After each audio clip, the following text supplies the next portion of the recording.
Look like Easter. Look like Easter. I love that color. Thank you. Looks like an Easter suit. Maybe I'll wear it then too. Okay, Madam Mayor, it is 6:04 and we are live. Good evening, everyone. Welcome to the Tuesday, November 19th, 2024 meeting of the Lake Worth Beach City Commission. May we have a roll call? I'm sorry, could you repeat that, please? May I have a please? Can you change mics? I'd be happy. Sound like you're underwater. Ooh, it's just my sultry tone. That sounds better. Much better. Oh, I can hear myself. Okay. Yes. Could we have the roll call, please? Yes, Mayor Betty Retsch, Here. Vice Mayor Sarah Maliga, Present.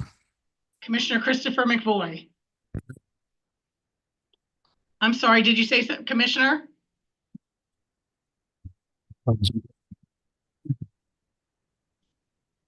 Can you, let's make sure your mic is on.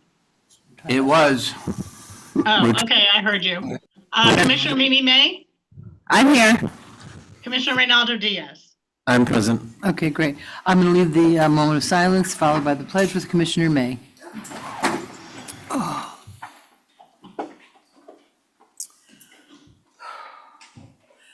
Well, I just spent a few days with Commissioner Malega up in Tampa at the National League of Cities conference.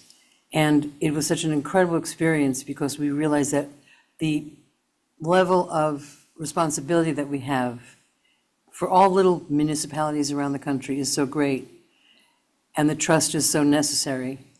And I just want to pray that we make decisions based on the good of the city, the good of the citizens, and keep us all under your watchful eye. Amen. Amen.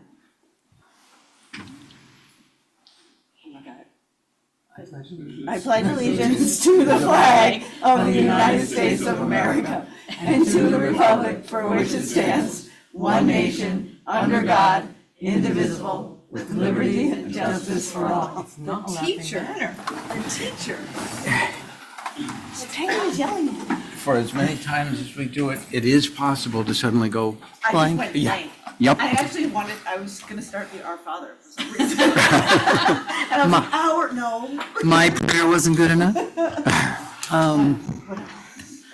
Nobody ever did that. Okay, so any additions, deletions, or reordering?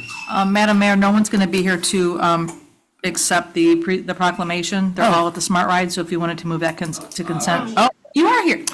Yes, sorry, Vice Mayor, I spoke with Julie. Julie just told me that nobody's going to be here. She said that staff who wasn't going on the Smart Ride would be here. Okay, awesome. So, but the only proclamation I have here to read is transgender. Oh, okay. Yes. Good, right. But I have no additions, deletions, or reordering, Madam Mayor. Great, thank you very much. That makes us all happy. May I have, do we need a motion to approve the agenda? Then We let's do go. not. All right, okay. On a more somber note, we do have a presentation tonight. And if you folks that are here for that, you want to come up, well, we just, come on up.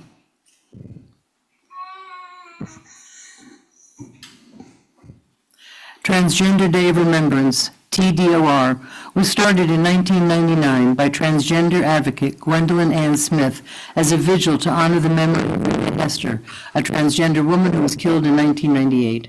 The vigil commemorated all the transgender people lost to violence since Rita Hester's death and began an important tradition that has become the annual Transgender Day of Remembrance. Whereas, we take this day to remember transgender people who died because of anti-transgender violence, and today, every day, we must respect transgender rights and acknowledge the discrimination, violence, and challenges that transgender people face. And whereas, transgender people are our family members, friends, neighbors, and co-workers who we need to support and accept. And whereas the city of Lake Worth Beach is at the forefront of efforts to eliminate transphobia and homophobia while empowering individuals and communities to stand up against hatred, intolerance, and discrimination. And whereas one of the most diverse cities in the world, we have an obligation to create a city that is inclusive for all. And whereas, on this solemn day, we want to let all residents of Lake Worth Beach stand with transgender people, their children, their parents, their family members and friends and partners, and commit to working towards transgender rights and safety. Now therefore, I, Betty Resch, Mayor of the City of Lake Worth Beach, Florida, by virtue of the authority vested in me and on behalf of the City Commission, do hereby proclaim November 20th, tomorrow, as Transgender Day of Remembrance. In witness whereof, I have hereto set my hand and caused the seal of the City of Lake Worth Beach, Florida, to be affixed this 19th day of November, 2024. Pictures.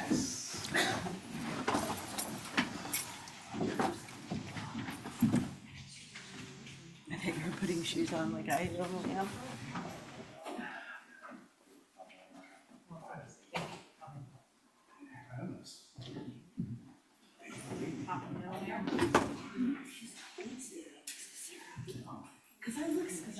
Because you're skinny. There you go.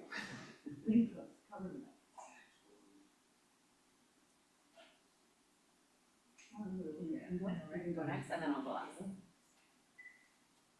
Big smile. Mark here.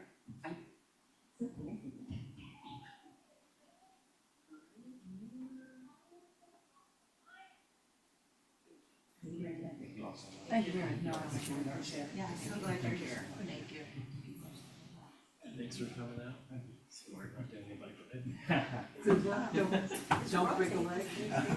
There you go. I know, but that's a Sunday.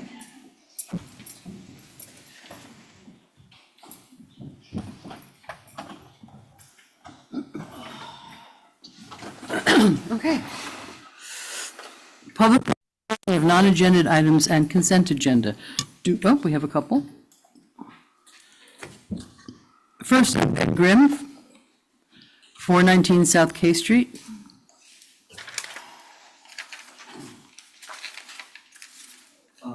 Good evening, everyone. Thank you. Yesterday. Your microphone's not on.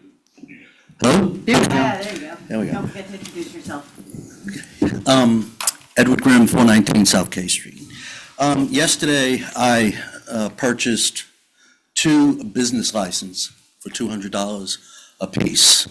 And I've been on the phone and I've been sharing this news with a lot of people. And in order for me to own vacant property in Lake Worth, I need a business license. And I'm letting people know that if you want to buy vacant property in Lake Worth, you're going to need to pay for a license. $200 a year, which will go to $300 next year, $400, $500, $600, so on and so forth.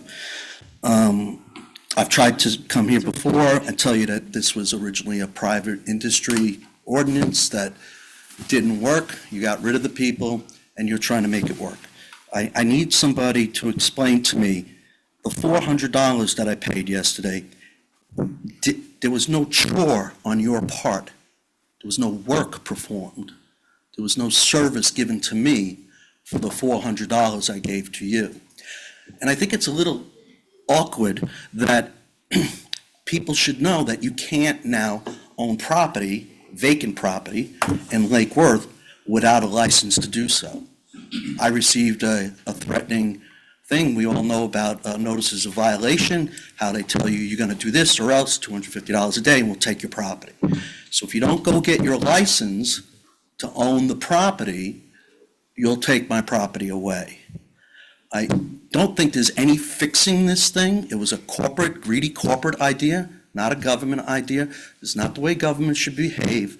You need to not fix it or tweak it. It needs to go away. I paid my fee.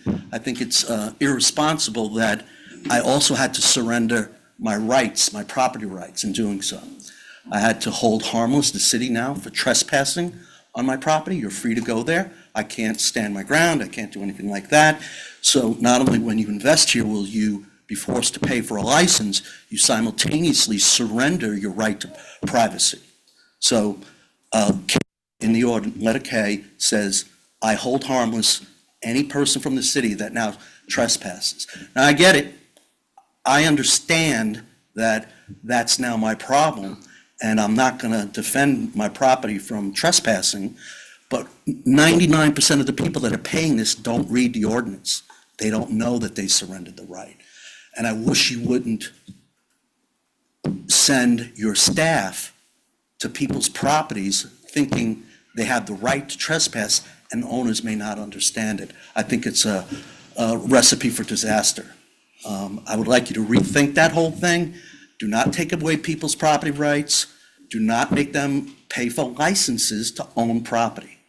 Thank you. Thank you. Next up is Monica Bellotti. Madam Mayor, Yes? I just wanted to remind you, we had, there was a decision, we're only asking for names and cities, Oh. When did we make that not decision? doing street addresses anymore. What? I don't recall a decision to that effect. I don't either. Where did you get Neither that do I. decision from, Madam Clerk? I don't know, because I remember at a meeting, someone was uncomfortable with young girls getting up and saying their addresses. They were So minor. there is nothing statutorily or that says anybody has to give their address. If you But want to allow them to give address if they're an adult, that's fine. I'm just going by what, What you made up? Okay, we won't ask children their addresses. okay. Thank you. Yeah, we really didn't have a policy discussion about it. and No, we did We not. didn't have it, but we didn't. Okay, so. Yeah, well, No, I was like, did I I forget? think we need that. Miss Bellotti, come on up. Oh, okay.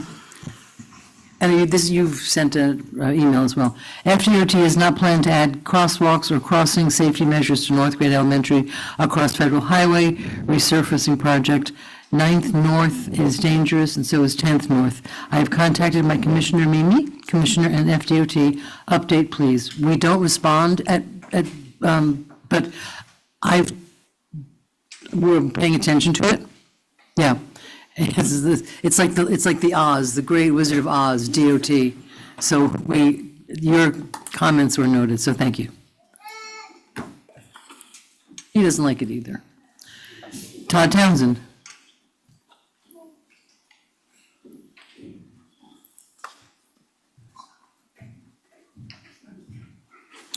Hi, Todd Townsend, 502 South J Street. I came in today because a few days ago, I was out on my bike cruising around my area, and I live on the south side. I live right behind all the stores and stuff on Lake and Lucerne there. And I was at the little pocket park area, which is not a pocket park just yet, but it's something that we're going to be talking about on the 25th, because we know that a downtown, we've been told by people higher than us that a downtown pocket park is a really good thing for a city to have. So there I was in the pocket park area that we're looking at. And we have mango trees, we have sea grape trees, we have palms, we have gumbo limbo, and we have all kinds of stuff. We've got this really beautiful space. While I was there, Davey was there. We know who Davey is. Davey are the people who cut down the trees and so on and so forth.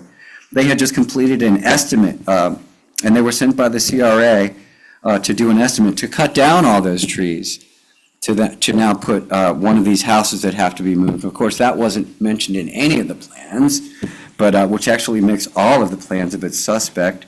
But here we are with all this just before, and the trees all have these white X's marked on them. It was just really disheartening, and I was bummed out. But here we are, coming up on the 25th, we're having a meeting concerning open space and recreation. And of course, that was going to be one of the things that I wanted to talk about was let's actually make it an actual pocket park and decorate it and put some wrought iron up there and have our friends come and plant some native stuff around there. But now clearly they were there to cut all that down because I did get a chance to speak to them. And they were all nice. They were very nice. And so what it amounts to is that I came in here months ago telling you that the area that you've got set aside to create a parking tower was too small. It's not going to cover the spaces that are there. It's not going to cover the spaces that are going to be wiped away by this project. And it's not enough space to create enough spaces to greatly increase our downtown parking, which is what we really need. So it turns out, okay, so now you want to expand this behemoth parking garage into the area where those old houses were taken down, and then put one of these other houses that have to be moved right into our only opportunity for a pocket park. So it's just concerning that all this is happening after you've got the public in a feverish pitch to get this whole thing built. I just think that it's suspect, and I think we should go back and look at this a little bit closer, because I think that, in fact, everybody that I've spoken to is like, what? They want to cut down all those trees, they have marks, they have X's across them, and so I just wanted to bring it to your attention that we've got to look at that, something's got to be done about that. And so that's all I wanted to say, and I wanted to thank you very much for your time. Thank you. And I hope that some of you are going to back this. In fact, the next day, since he hasn't called time yet, I went out there because I knew bloody well that that Davy would come on out. They said, as soon as we get paid, we're going to come and cut this down. So I said, well, I don't know if I exactly believe you, friend. So I Thank just you, that's time. I went out there at 6 a.m. and waited for the sun to come up. They didn't show up. I called Commissioner McVoy about it, and that's all I want to say. So thank you very much and have a nice day. Thank you. They want to take our park without a word. Thank you. Do we have anything from the internet? I believe I saw one comment, going to be Mr. Good. Actually, there's one, it's not even a comment for the very last item. That's the only public comment I have. Mr. Goodstein didn't, Yes. oh, that's for There's Ellen. nothing written in the comment. Oh, okay, thank you. I thought it just meant no, non-agended. Anyway, consent agenda. Oh, approval of minutes. Do I have a motion? Motion to approve minutes. Thank you. Do I have a second? Second. All in favor? Aye. Thank you. Consent agenda. Do I have a motion? Motion to approve Do I have consent agenda. Do I have a s- All in favor? Aye. Thank you. Public hearings, ordinance number I'm 2024. sorry, Madam Mayor, but the sound for me is really bad, so I can normally recognize voices. I can't. I know Commissioner Diaz made the motion for both of the minutes and the consent, but Yeah. I could not hear who did the second. Let's stay closer. I think Commissioner May made the second on the first one, and Commissioner McVoy made the second. No, Malega. Can you hear me? Yeah, it just sounds really bad. But I'm not sure how it sounds on YouTube. I'm listening on Zoom. The closer we get, I think it might be better. But it's very directional. The minute you turn away, it's gone. Actually, however your head was just now sounded great. Thank you. I will move. Okay, let's try, so, consent agenda. We have, are you all squared away, Ms. Clerk? I am. I'm sorry for interrupting. No, that's fine. So public hearings, ordinance number 2024-13, second reading, please read by title. Ordinance 2024-13, an ordinance of the City of Lake Worth Beach, Florida, amending Chapter 23 Land Development Regulations, Article 1 General Provisions, Division 2 Definitions, Section 23.1-12 Definitions, Article 2 Administration, Division 2 Procedures, Section 23.2-19.1 Public Neighborhood Meeting, Article 3 Zoning Districts, Division 1 Generally, Section 23.3-6 Use Tables, and Division 2 Residential Districts, Section 23.3-7 SFR Single Family Residential, Section 23.3-8 SFTF 14 Single Family and Two Family Residential, Section 23.3-10 MF 20 Multifamily and Two Family Residential, Section 23.3-11 MF 30 Medium Density Multifamily Residential, and Section 23.3-12 MF 40 High Density Multifamily Residential. In Division 3 Mixed Use Districts, Section 23.3-13 MUE Mixed Use East, Section 23.3-14 DT Downtown, Section 23.3-16 MUFH Mixed Use Federal Highway, Section 23.3-17 MUDH Mixed Use Dixie Highway, Section 23.3-18 MUW Mixed Use West, Section 23.3-19 TODE Transit Oriented Development East, and Section 23.3-20 TODW Transit Oriented Development West. Division 4 Commercial Districts, Section 23.3-21 NC Neighborhood Commercial, and Division 5 Industrial Districts, Section 23.3-23 AI Artisanal Industrial, and Section 23.3-24 IPOC Industrial Park of Commerce. Article 4 Development Standards, Section 23.4-4 Fences, Walls, and Gates, Section 23.4-10 Off-Street Parking, Section 23.4-13 Administrative Uses, and conditional uses, and adding a new section 23.4-26 pools.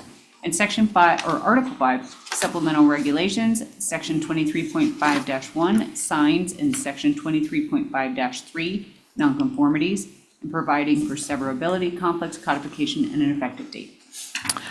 Motion to approve? Do I have a second? Second. Do we need anything from staff, or do we just want to? Second reading. Okay, it's, okay, all in favor? Aye. Thank you very much.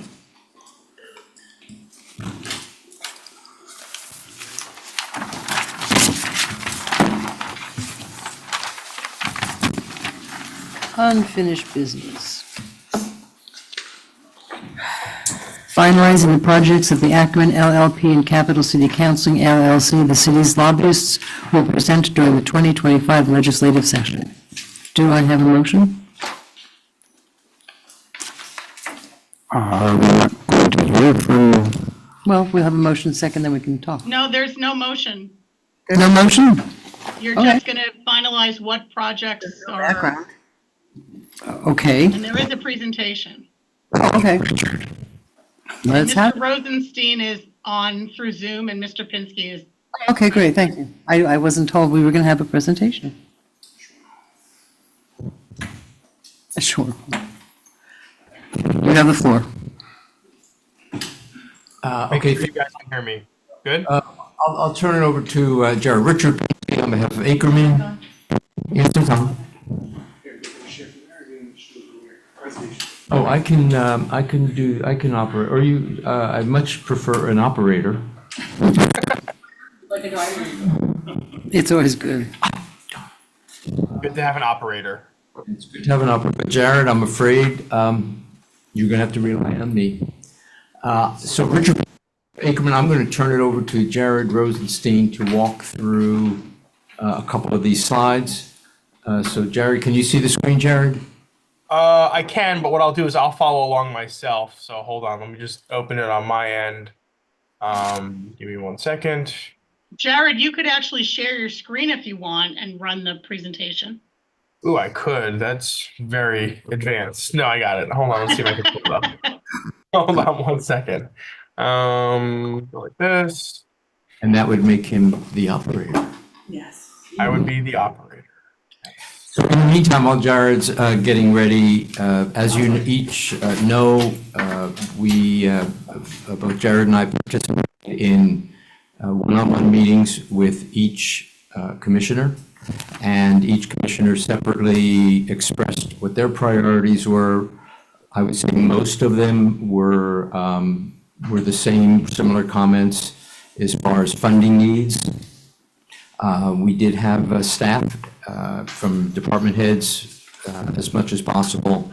Ed Liberty, we had Vaughn, and I think we had sustainability. I'm trying to remember who all was in all the meetings.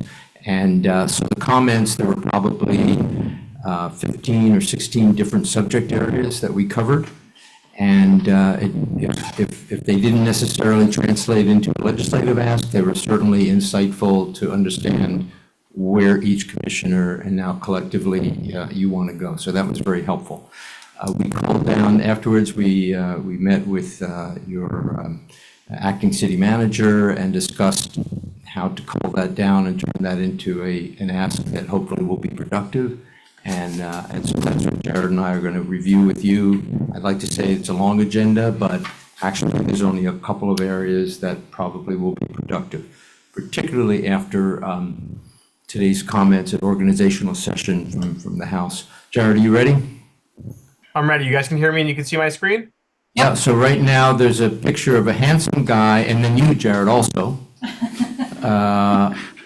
Great. A seasoned. Hold on. A How about season. that? You can see these guys? Oh, you have it. Oh, you're driving. Oh, okay. I'm driving. All right. So good evening, everyone. Good to be with you virtually. Sorry I couldn't be there. I'm in Tallahassee. We had swearing in today of the two new presiding officers, Speaker Danny Perez and Senate President Ben Albritton. Richard and I are proud to work with the city, and I know I'm new to the team, but I'm learning really quickly what your priorities are, and then Richard and I kind of had this process where we filtered them out through our experience. We're going to put together a pretty good work product for this session to be successful, specifically on appropriations. Policy is important, but appropriations honestly is the name of the game. I will say this, Richard is spot on. I kind of hinted at some budget, I don't want to say constraints, some belt tightening from the House, the Florida House, when last time we spoke. And that kind of rang true today, right? Speaker Perez said very specifically that he wants to make sure that the state government runs very efficiently and wants the state government to stop wasting money in certain areas. It was a pretty hardliner speech. I even, I was impressed about how almost anti-Tallahassee establishment it was. Does that mean there are no appropriations? No, of course not, right? Does that mean they're going to be an extra layer of scrutiny or maybe 2 layers of scrutiny? Probably. One of the very first things that I know the speaker is going to look at is recurring dollars. He believes that the budget has become highly bloated with that, and I think Richard and I would probably agree. But that's not what we're going after, right? We're going after member projects, essentially, the one-off projects that, a legislator will carry, like Representative Caruso. So with that, here's your lobbying team. Richard Pinsky, Jared Rosenstein with Ackerman and Capital City Consulting. The next slide is the key legislative session dates. So as you can see, the first bullet point is today. Today is the very first day of organizational session. And everyone came up to Tallahassee today. It's raining right now. But it was a packed, family kind of filled day where the exiting presiding officers kind of give a farewell and the incoming presiding officers get sworn in. Today, I believe, is the last day constitutionally that you can be sworn in. So that's why the organizational session is today.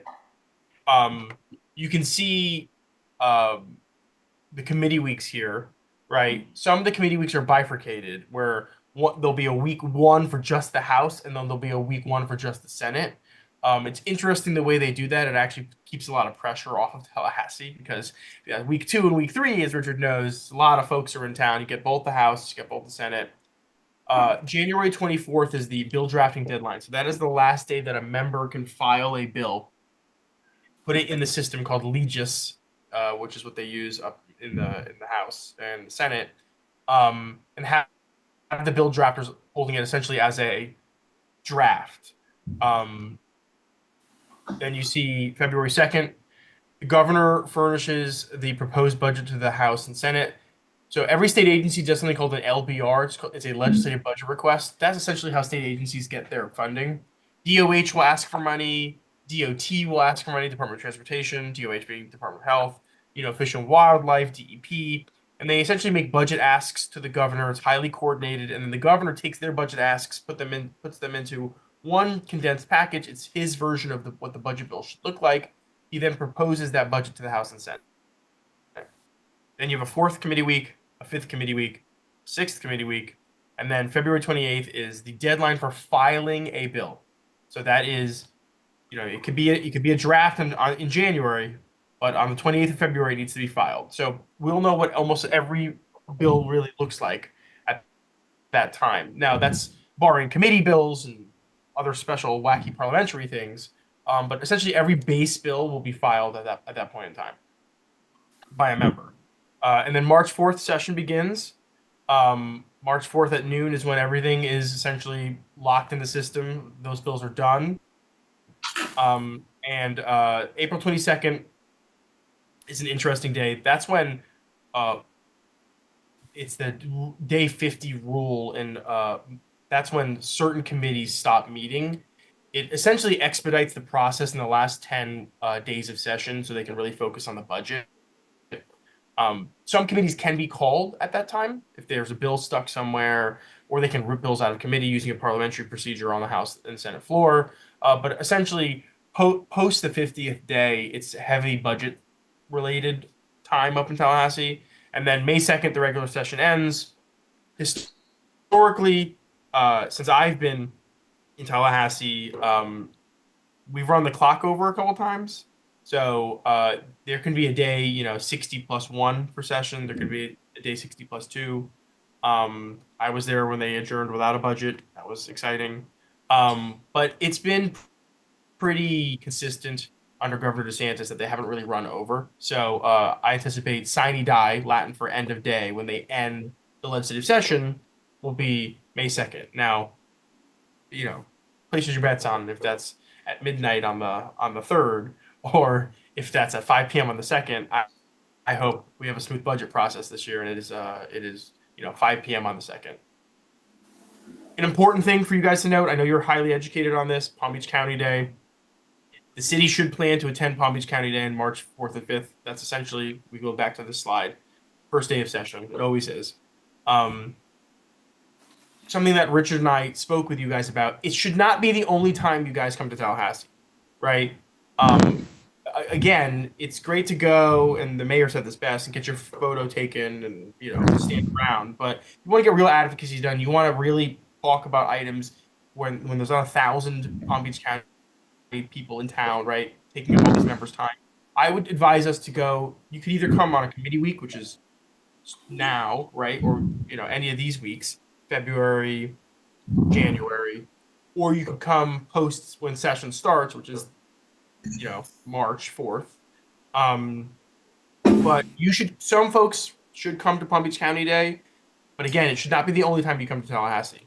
I want to maximize our face time with the members, and it's kind of a cattle call. First couple days of session, they're not paying attention.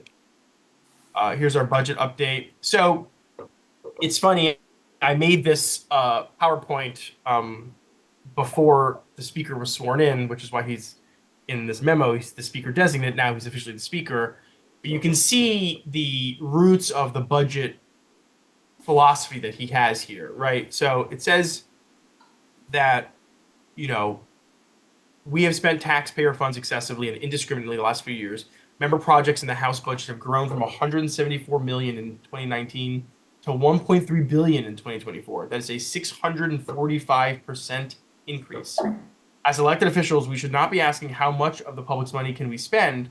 As a House, we should do what Florida's working families do every day and budget their money responsibly. So that kind of was the precursor to what Speaker Perez said today, which is member projects will have extra layers of scrutiny. So I say all that to lead to this. Here are the things that Richard and I spoke with each one of you individually. We spoke with staff about, and I still think these things ring true post Speaker Perez's designation today. Projects should try to have a statewide or multi-jurisdictional benefit. Projects should focus on resiliency and hardening of key vulnerable city assets, roads, water, utility lines. Fixed capital outlay projects are unlikely to be funded, emergency operation centers, etc. He actually pointed those out in his designation speech. He said, how much money is the state going to waste on parking garages that leak? Okay.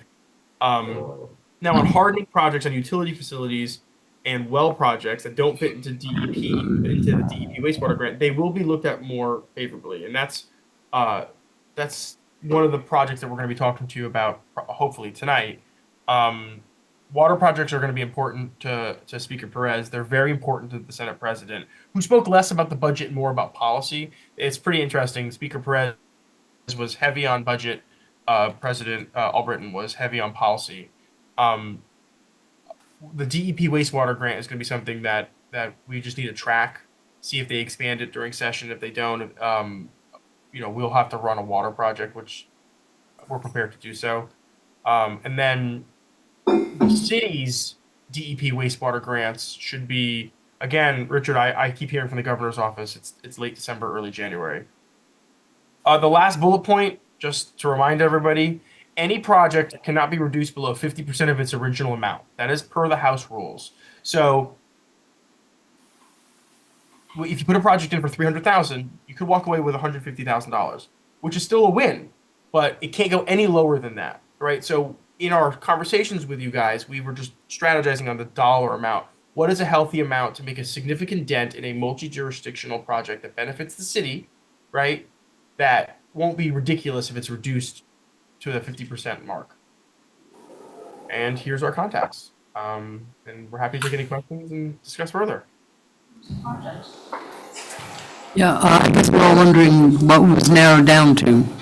That's what we're going up with. Okay, I'll take that. I didn't know if it would be in the presentation. So in the water silo, you have the dual monitoring well that is in the red zone. You're just this side of a consent order telling you to fix it or else. This is the well, this is the system that monitors saltwater intrusion into your drinking water. So making sure that the functionality is 100% is extremely important to your drinking water supply. And this is $6 million, north of $6 million to dig the new well and complete the project. And so as we had the one-on-one meetings with Vaughn, and she was able to think about what are some of the apples. So whatever you, as Jared was saying, not so much over the house, the minimum or the maximum, however you want to look at it, the house can give you. More importantly is what is shovel ready, meaning from July 1, 25, right? This is 2024. From July 1, 2025, when the new fiscal year kicks in, you have to create whatever project it is, no matter what silo you're in. And and they want to know, whoever the agency is, that you have 50% from your share. So I think, as you remember, Vaughn pointed out that we have almost $900,000 in ARPA funds that we were going to use towards starting the dual monitoring well. Those ARPA funds can be used as a match. So let's say the city had another, let's say, $250,000 lying around, which I'm sure Jamie would confirm we have $250,000 just lying around. That would put you at somewhere around 1.15. So then you could ask for 2.3, knowing that you have 1.15 that you can put towards that match. The challenge there was what $6 billion plus project would be a $2 billion segment. And to date, your water does not yet come up with what that would look like. You can go well and maybe you buy some materials that you're going to need, maybe some more engineering design, there may be other things, but that would be a reduced ask, somewhere in the $300,000 range. You can still use the ARPA funds, you can still, everything else still applies, but the ask would be less. So while it would be good, and we certainly encourage you, Jared and I both encourage you to make a decision, I want you to know that you don't have to have a final decision tonight. You can tell us, we do want to pursue the dual monitoring well, we're going to go back and put more. I would give yourselves probably, I would say 45 days, give yourself a time limit to go back and have your water department come up with really, because you have to put all that in writing, you have to really, fill out the forms and get everything ready for House submittal. And Senate, not as many pages to fill out, but still you have to do the same thing on the Senate. And so go back and hone that in if that is your ask. The other water project was, as you know, we have the 10th Avenue flooding that we put in at the last minute as a water quality improvement project grant request from FDEP. We don't know when we're going to hear the success. Obviously, we are in the same anxious position as most municipalities and counties that have also put grants in, that if you don't get it, it will be in time for the legislative session to turn it into a legislative ask. So that's why we believe December, January maybe, they'll be announcing who are the recipients of these grant funds. So there's enough time to shift that over. So that is another fallback. Certainly could put two water projects in, but that's a fallback So you've got the dual monitoring well, and you've got the 10th Avenue flooding mitigation, should you not get money from the Water Quality Improvement Grant. That's in the water silo.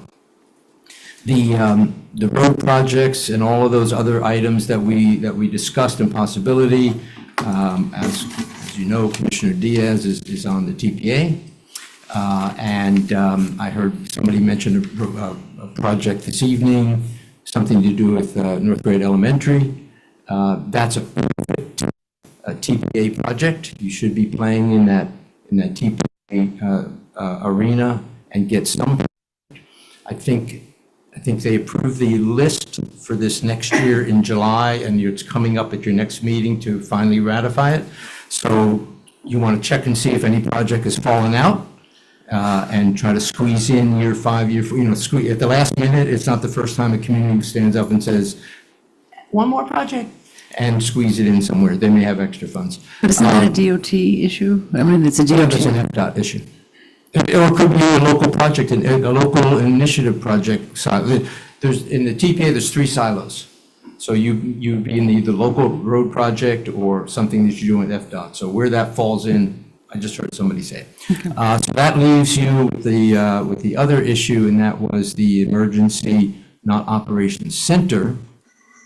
But Ed Liberty, who then had to go out of town, but for the first couple of days, for those commissioners that were fortunate to be in those meetings, or unfortunate, but they were long meetings, that's all I'm saying. Okay. That was an emergency recovery, disaster recovery area that Ed felt as though was very important. So after a disaster or a storm event, it is the quickly getting everything back up. So whether that's tree, whether that's reconnecting any of the redundancies, all the different things that may go along with utilities, water, as well as electric, but just the recovery, you are in sore need of how do you manage all of that? Where do you manage it from?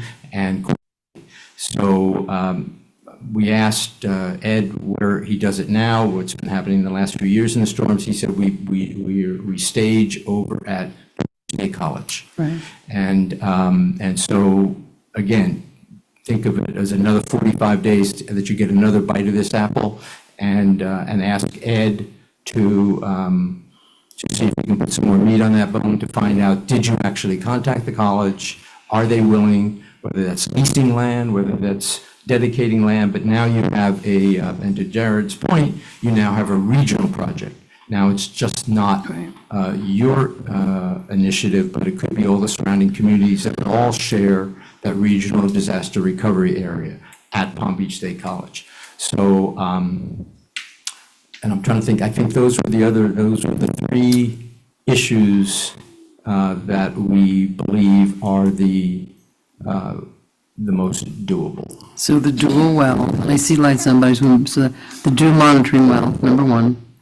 Number 2, the 10th Avenue spill, If we don't which get is money very, from WQIP. and one is this disaster recovery center as opposed to an emergency operations center. Yes, one Because is it would be one is for regional. the storm going on, the other is after the storm is over. Okay? If you survive. Yeah, I was going to say, if we're still here. Well, we just talked to some people that were from the West Coast, and what they're going through over there right now is hellacious. Disaster recovery is okay, but you can recover, but you can't prepare. Go figure. Well, it could be a prepare area. I was going to say, But what Jared is saying is that communities, it's not that they're abusing it, but communities, I know, wouldn't it be cool to have our own, so when there's a storm, we all get to go in a bunker. right, And that's become sort of. Oh, boy. Du jour, yeah, it's like, wow, that's cool, but is it really needed? I think it's cool. And that is why, what Jared pointed out during our meetings and is trying to say tonight is that's probably not going to get legs. Okay. So what's different about ours? Ours is after you come out of the hole and you look and to see what's still standing, you're going to need a place to put everything back together again. That's what we're talking about. okay, and I just have one, I see lights, I just have one, in terms of timing, you don't want to come, I don't like the idea of coming in, hey, what about us, we've got this little thing. when we talk about the committee week start at the beginning of December, when would be the optimum time for us to be able to say, here, Mr. Lobbyists, here's our asks? Thank you for calling me Mr. I would say, that's why I say you've probably got 45 days because, Okay. I have in my pocket, not that you care, but these are the temporary committee member offices that's going to change.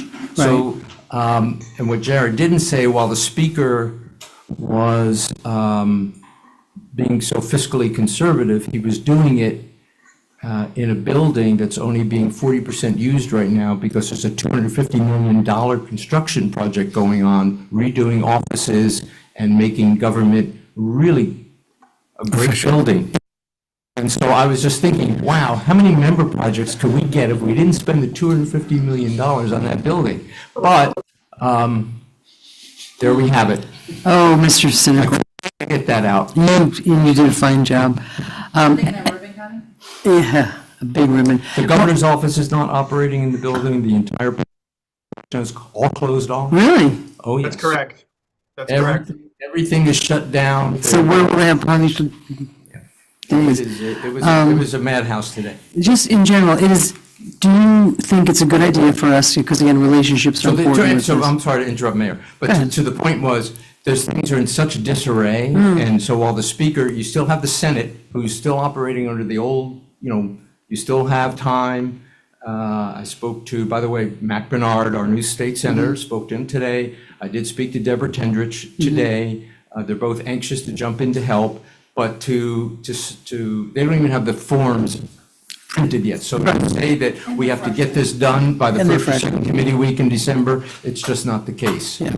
So plus we want to wait, for QIP. So I would say 45 days from now, and I don't know how many more meetings we have to have, but put that deadline, you're probably 60 days away, but let's put a deadline of 45 days from today to really hash these out, have Vaughn put this in writing with the dual monitoring, well, it looks like, have Ed finish what he's got to do, and then we'll be ready to go. Have there been any projects that somebody came up with that could have been a good idea, but there wasn't enough support for it, or you thought it wasn't a good idea? Because right now it sounds like we've got dual monitoring wells and the recovery center. Great question, and I think Jared would agree that each of you singularly had at least one good idea. Some of you actually had two good ideas. We're not naming names. We're not naming names, but certainly there are areas that were universally recognized. You have the downtown area, particularly in front of the Gulf Stream. That is a potential economic hub.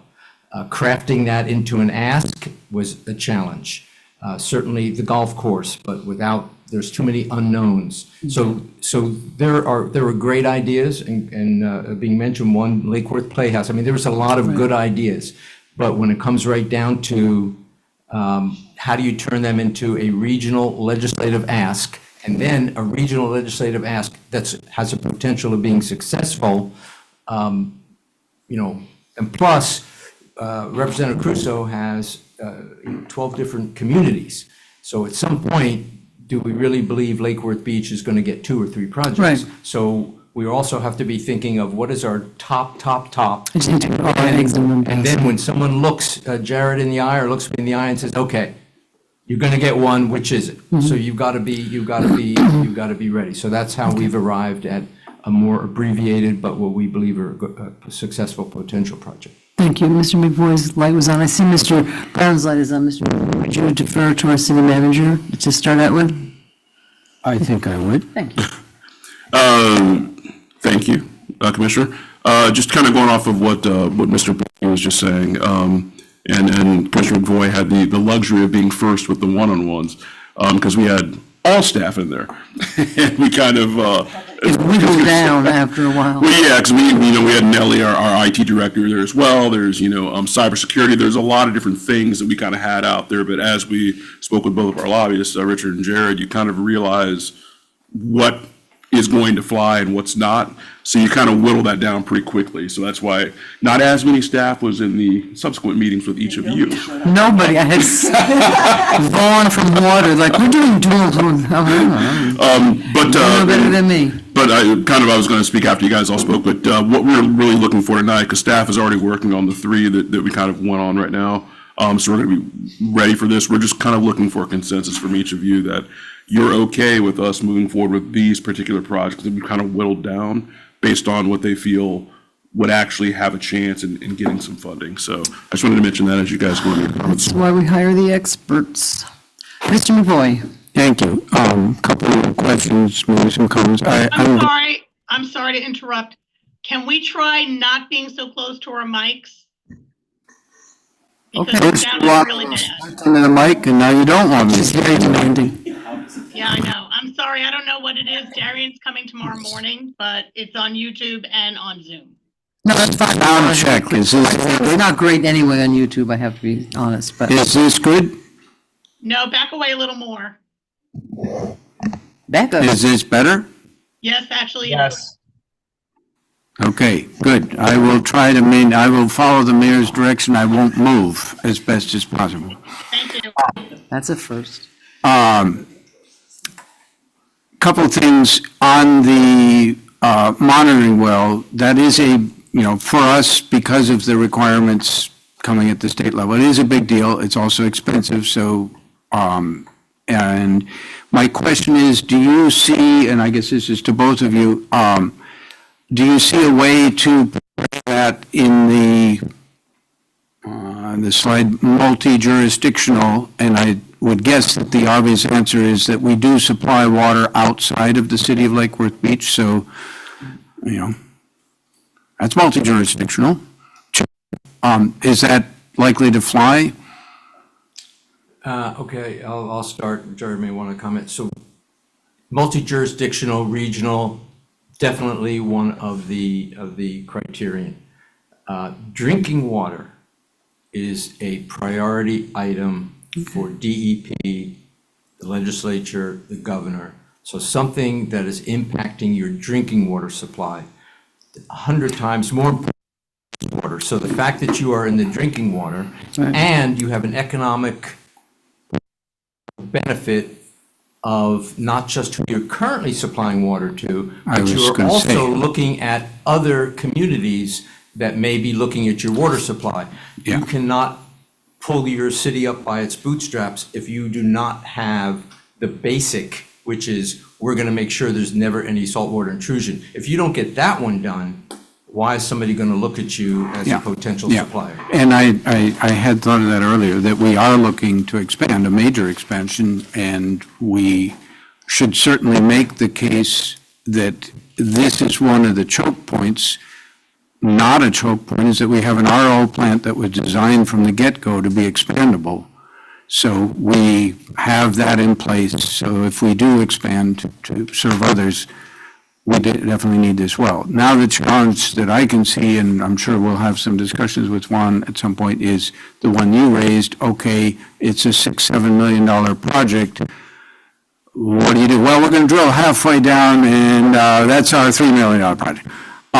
It would be nice if it was a more obvious segment that you could label. Hopefully, we can come up with something that is persuasive. We've got 45 I'm not going to days. get in front of your city manager, but I'm sure, knowing Jamie, he has already thought about the low-interest revolving loan from DEP.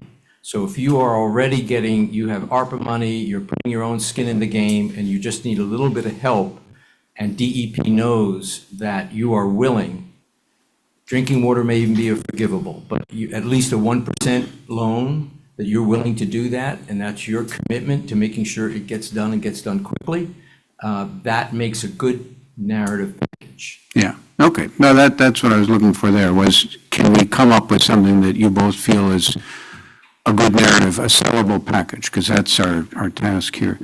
On the recovery center, it seems like, I remember in our one-on-one session that I think both of you mentioned that EOCs, don't even ask for those, that's just there's not a, do you feel, both of you, that a disaster recovery center can be clearly distinguished, that this is not an EOC under a new management or different We'll label? let our Division of Emergency Management expert, Jared Rosenstein, handle that one. Oh, that's right. Yes. So, I mean, I can put my hard hat on. It's like right over there. You can really make a distinction between the two. I think it depends on what would we be using the money for, right? So, if it looks like a true fixed capital outlay for walls kind of deal, it's not going to fly, right?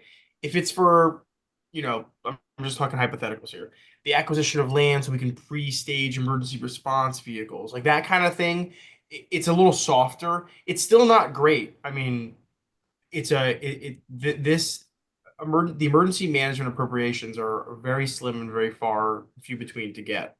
The Scott administration, Governor Scott, now U.S. Senator Scott, really was the last administration to, well, was literally the last administration, but really spent a lot of money building out statewide EOCs, recovery centers, and stuff like that. Governor DeSantis less so. I think if we write the appropriation correctly, we have a shot. I mean, I can get the division to go to the House and Senate and say we support this project. That's why you guys hire me. It's not about getting the division to support it. We need the House to recognize that, again, there's a statewide multi-jurisdictional positive impact, not necessarily an EOC, but it's a post-landfall kind of like municipal pre-stage, post-stage recovery area. And then the data that we would need to include in the appropriation is how big of an area does this serve, right? How many cities, how many, what's the population number? So those are all the selling points. It's going to be, I think every appropriation this year is going to be a heavy lift, but that one I think is going to be personally the heaviest lift, right? Just because, and I'm not saying we shouldn't ask for it. We should ask for it, right? What I'm saying is just we need to have expectations set that emergency management appropriations are difficult to get. And, if I need to cite a source, I'm going to cite myself. And I'll add this again. You don't have to make a decision what your acting manager. That's correct. You have time. You have time. Yeah, what your city manager is asking you is direction to say, yes, we like this. Ed Liberty is the linchpin, and the linchpin of Ed is Palm Beach State College. So if Ed comes back from due diligence and President Parker says, no, it's not Getting the water, yeah. So you're not yet to the place of saying this is, because I think Jared would agree, what mitigates that heavy ask is Palm Beach State College now. You could potentially be in the education silo and not in the emergency management silo, because then President Parker's saying, this is a feather in my cap. I want this for the college. This is serving the community, and you can craft that. But it starts with your utility director, Ed Liberty, going to the Palm Beach State College, who he's already working with, to say, and getting the surrounding cities, Green Egg, getting the surrounding cities to say, are we all in? And then you have a nice regional ask that takes it from being a heavy lift to just a difficult list. And I assume you'll be working with Director Liberty on giving them some guidance, because the other thing that comes to I told him yesterday. good, that Jared mentioned is they're not as keen on buildings but more interested in land, but the college already has the land, so I don't think we're looking at buying more land. It would be more, so I'm hoping that the two of you will work closely with him on what exactly are we looking for? Are we looking for restriping of a part of the parking lot, or, Right. what are we looking for? So, thank you, that's all I've got. Okay, Ms. Thanks, Maliga. Mayor. Thank you, Madam Mayor. So I agree with my other colleagues. The Disaster Recovery Center, to me, is across all territories, because again, it's water, sewer, and electric. And Palm Beach State College in and of itself receives electricity from us. So if we do not have a place to get all these lines back up and the system's working, multiple municipalities are affected. And as we mentioned, we were just talking about who could potentially be coming on to purchase our water. They can't get their water, they're gonna be a very unhappy little town. So I personally think that we should go for it. If it doesn't happen this year, we can always go for it again next year, but at least get it in there that we are not just Lakewood Beach self-serving, we are serving this list of municipalities. Here's the impact, here's the residents, here's the real impact of what you're helping us achieve. Because like the mayor just said, we were in Tampa, and when you talk to Holly from Sanibel, who's the mayor, the disaster and what she has been still trying to recover, we're only gonna keep dodging the bullet for so long on this side. I mean, I hate to be the bearer of bad news, we're out of that H season, right, we're almost out, but I think that if we ask this year and we don't get it, we go back again, but at least I'm in favor of putting the ask in for the Disaster Recovery Center, 100%. Because guess what, if we don't, who do you think they're gonna yell at when a storm does happen and we don't have the capabilities to get everything up and running? Not us. Yeah, not us. Jamie's phone will not ring, Ed Liberty's phone will not ring. So I just think that to me, it's an easy ask. We were, again, at the National League of Cities, and Dayton and Akron, Ohio, worked together to do an amazing feeder line of roads that have electric charging stations to connect those two cities. And they did it by bringing partners to the table. That's how they got approval. It wasn't just Akron, Ohio. They said, okay, what is the regional, how can we get this across? How do we get from this side of Ohio to that side of Ohio if you're an electric car? So if they can get, was it $29 million, I think, for EV charging stations or something, by bringing all these partners together, I'm in favor of let's go for it. I mean, that's my feel. Yes, we need the well, so yes, Vaughn, you still get your well, but I think even if we don't get it, putting that ask out there and putting the bug in their ear is important. And I think if we're asking for two, I mean, there's no fluff here. I mean, we're talking about two very practical things that we need, so I would hope that goes in our favor. Mr. Diaz? I just want to say supportive of that, but it's also important to consider, something has that level of complexity. Sometimes it's just good to write it out as well and go for legislative ask, but also I suspect there's other avenues of getting it funded and whatnot, so it'll be good just to have it down on paper, written out, organized. And the same can be said for some of the other asks that, didn't make it through. But I think there's other avenues. For example, we talked a lot about the golf course, and I had said previously, I think it was a pre-agenda meeting, where we should probably start taking the steps to pursue a partner for that and just look at other avenues. But in good practice, it's good to just get some of these things down in paper, because oftentimes we talk about it, and then when it comes time to actually ask for the money or actually apply for something, it's like, oh man, we got to scramble and put it together. It'd be nice for once to just have it ready to go. Yep. Okay, thank you. I had forgotten Mr. one, McCoy. just looking for information, something that the community has talked about a lot, and I'm looking for direction on suggestions of where to go. A pedestrian crosswalk for getting kids from Lake Worth to the Lake Worth Middle School, which would presumably be an FDOT. Yes. Is that something that, not for this year, but is that something that would make any sense to file under the education bin and? Over Lake Worth Road? No, 95. Across, an elevated So crosswalk. is that an FDOT road? Yes. 95? 95, yeah. Well, that's federal road. But what is the? You're crossing from FDOT jurisdiction on the east side of 95 onto the school district on the west side, because that's where you could actually, Is that, do you have that in any kind of an engineering form? No, I actually have an answer to that. I was going to cover it in my commission reports, but and bear with me, it's not good news. So DOT is adamantly not supportive of me adding a pedestrian crossing bridge even to our long-range transportation plan. They are instead offering an alternative of working on pedestrian infrastructure to the north of the school going up to 17th to go under, which is, we feel is not adequate. It's a long way out. TPA staff agrees with us.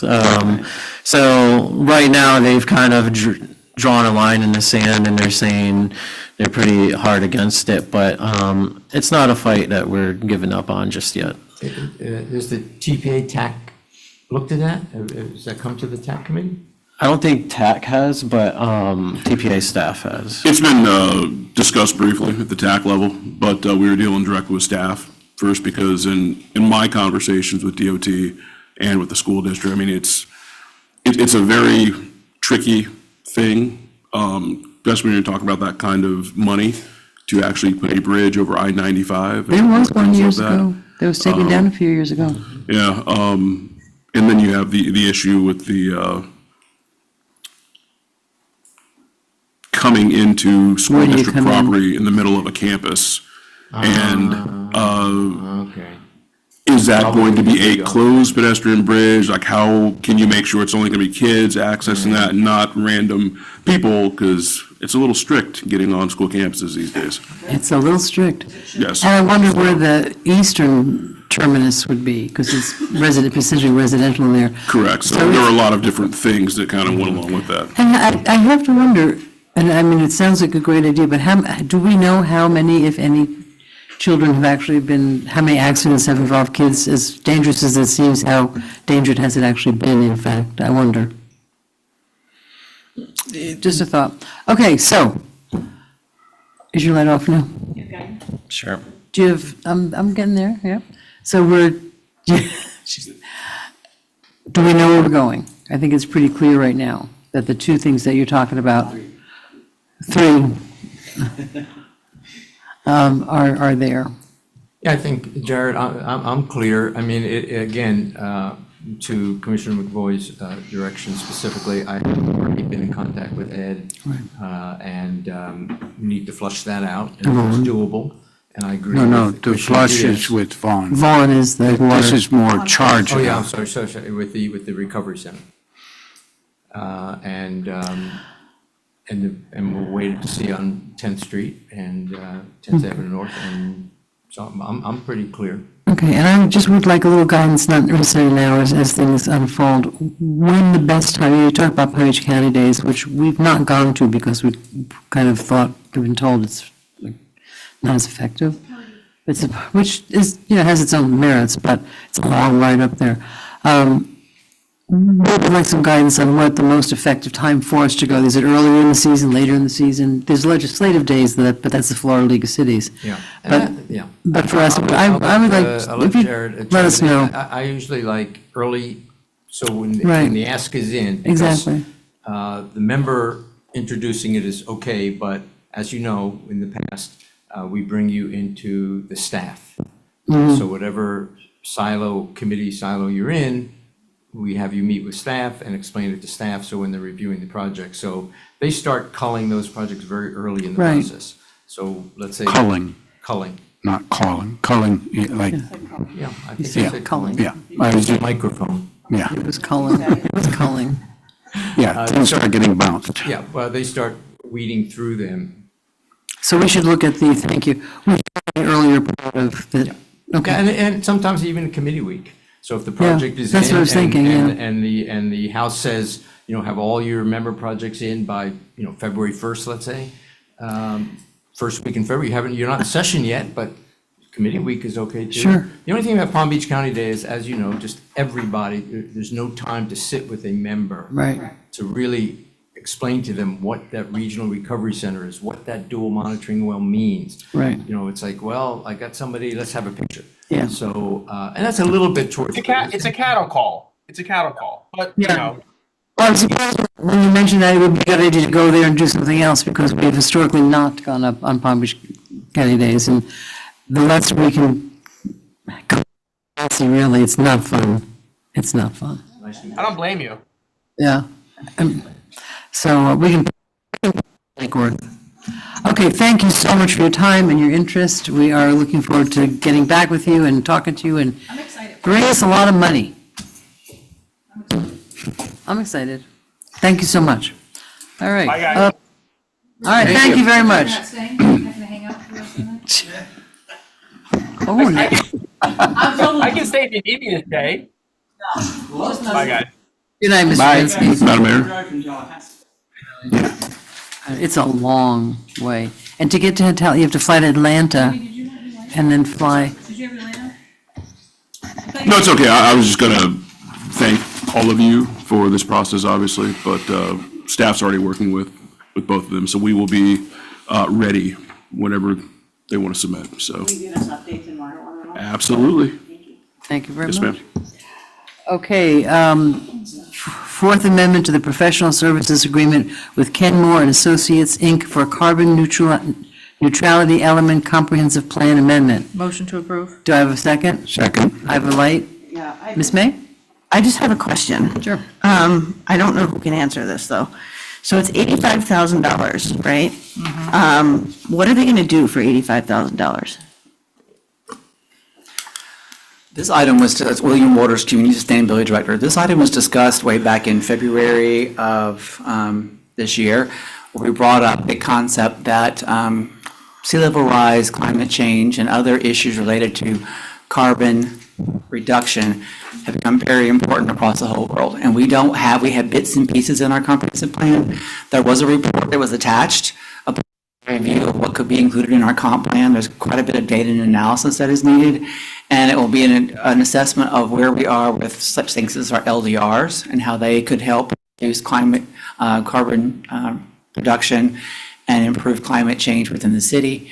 We would be one of the first to jump out in this foray, possibly in the whole country. But I think it's important, especially since we have our own electric utility, we have water issues. There's a confluence of a number of challenges related to climate and the increase of carbon within the atmosphere that we could take a very strong lead role in. And so some of this will be cutting edge and sort of out there, but it will lead to probably some definite recommendations of not just an element related to carbon reduction, but also changes to other elements of our comprehensive plan, such as future land use, transportation, conservation, issues related to economic development, and possibly some things that deal with our utilities, both water, sewer, and electric. Okay, all right. I just wanted to make it clear to not only to me, but to the residents as well. You know, when we hear another study, I think it's important for people to know, what are we studying, why are we studying it, and what are we going to get out of it? And I appreciate that explanation. Does that add, is there anywhere in there that talks about the clean and green and the littering and that issue, or is that not a carbon issue? We haven't done it yet, so we've been saying that whether it's in or out, all those decisions haven't been made. Each one of you will be interviewed as part of this to see what elements they might include to address our carbon interests and our reduction interests. And so it, might fall into solar energy. It could be related to reduction of refuse streams, looking at cradle to cradle, which is the whole process of how much inherent energy is needed to produce an item, all the way from its production to its life, its productive use, and then what we do with it at the other end, recycling. So in a roundabout way, it will include some aspects of what you just talked about. Because we have to reduce our refuse stream and intensively increase our recycling efforts to ever get out of this hole. Okay. Mr. McVoy? Thank you. And would I be correct, William, in saying that Can you this... step away from your mic, please? Thank you. Please install one of those things that holds my head in the right place?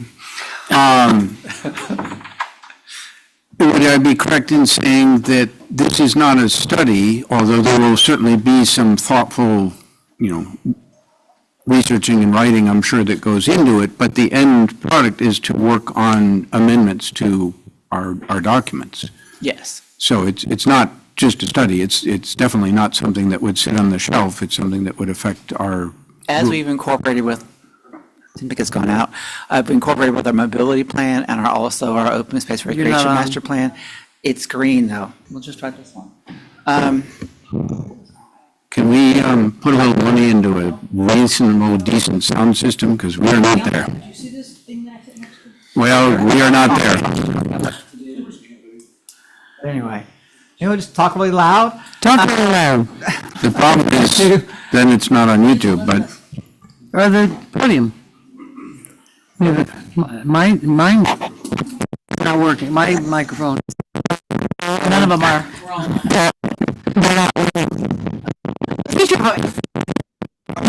IT. Yeah, IT can't help. Darian's coming tomorrow.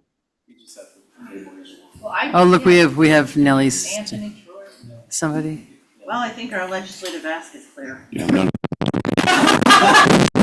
That's all she wrote. Motion to adjourn. So many megaphones that are attached outside. If it wasn't for YouTube, we could, can't.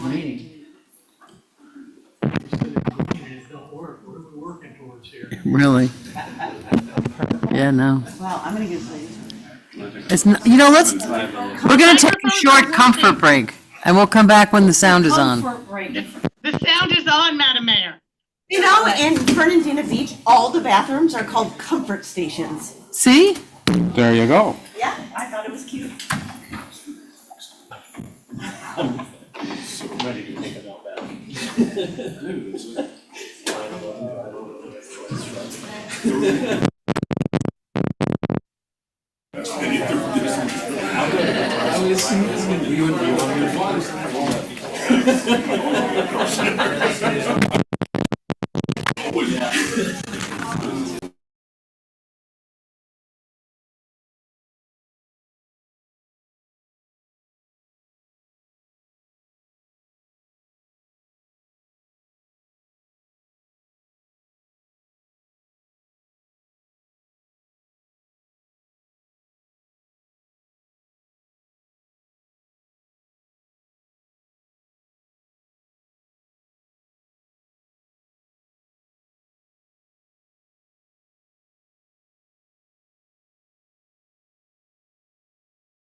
Madam Mayor, can you hear me?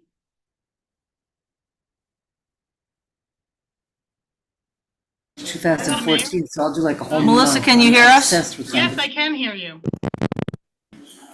Yeah, and you can be heard on YouTube. Thank you. All right, Madam Mayor, it is 7:31. Are we ready to reconvene? Rusted like pin for like a mobile home trailer out of the yard. So how many, there were like 4? It's like this big, it's about this big. I'm like, yay. And the new iguana is. Madam Mayor, can you hear I me? unmuted it, but I don't know how to, I don't know what you're asking me. These are. Madam Mayor, can you hear me? Hello, hello. Hello, can you hear me? Waiting for somebody to tell me to get started again.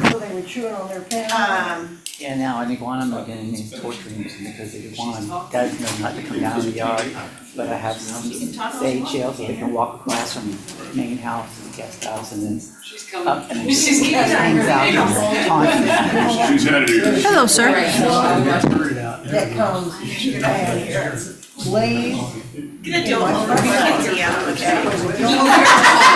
I said, this big thing right here, how you feeling?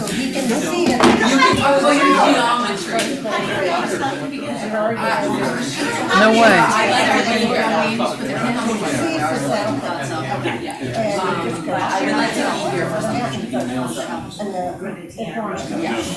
Trying to get rid of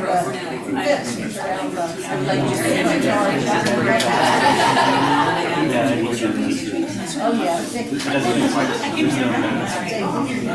yeah. So I could hear all of you. Yes, You couldn't hear me. could not.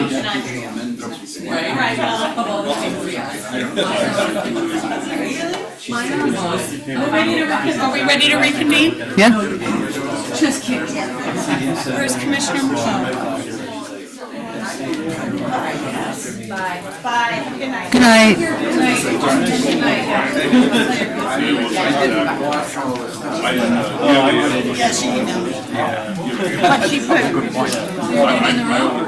Wow, you did the meeting early. No, this is from 2000, this is from 2014. I'm doing the archives, I'm working with, oh my God, I'm obsessed. I can't stop. I know. It's like, I'm addicted to it. Once I start, I know. Who's over there dying?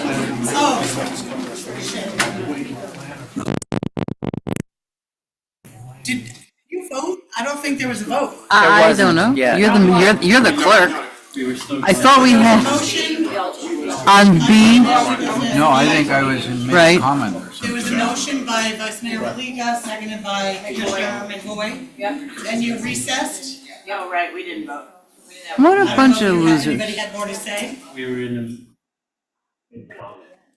When the whole thing black, that's right, everything went dead. Okay, And I don't remember what I was saying at this point. well, we were gonna say, all in favor, aye. That sounds great. All right, so do we have a vote? Okay, this is on unfinished business B.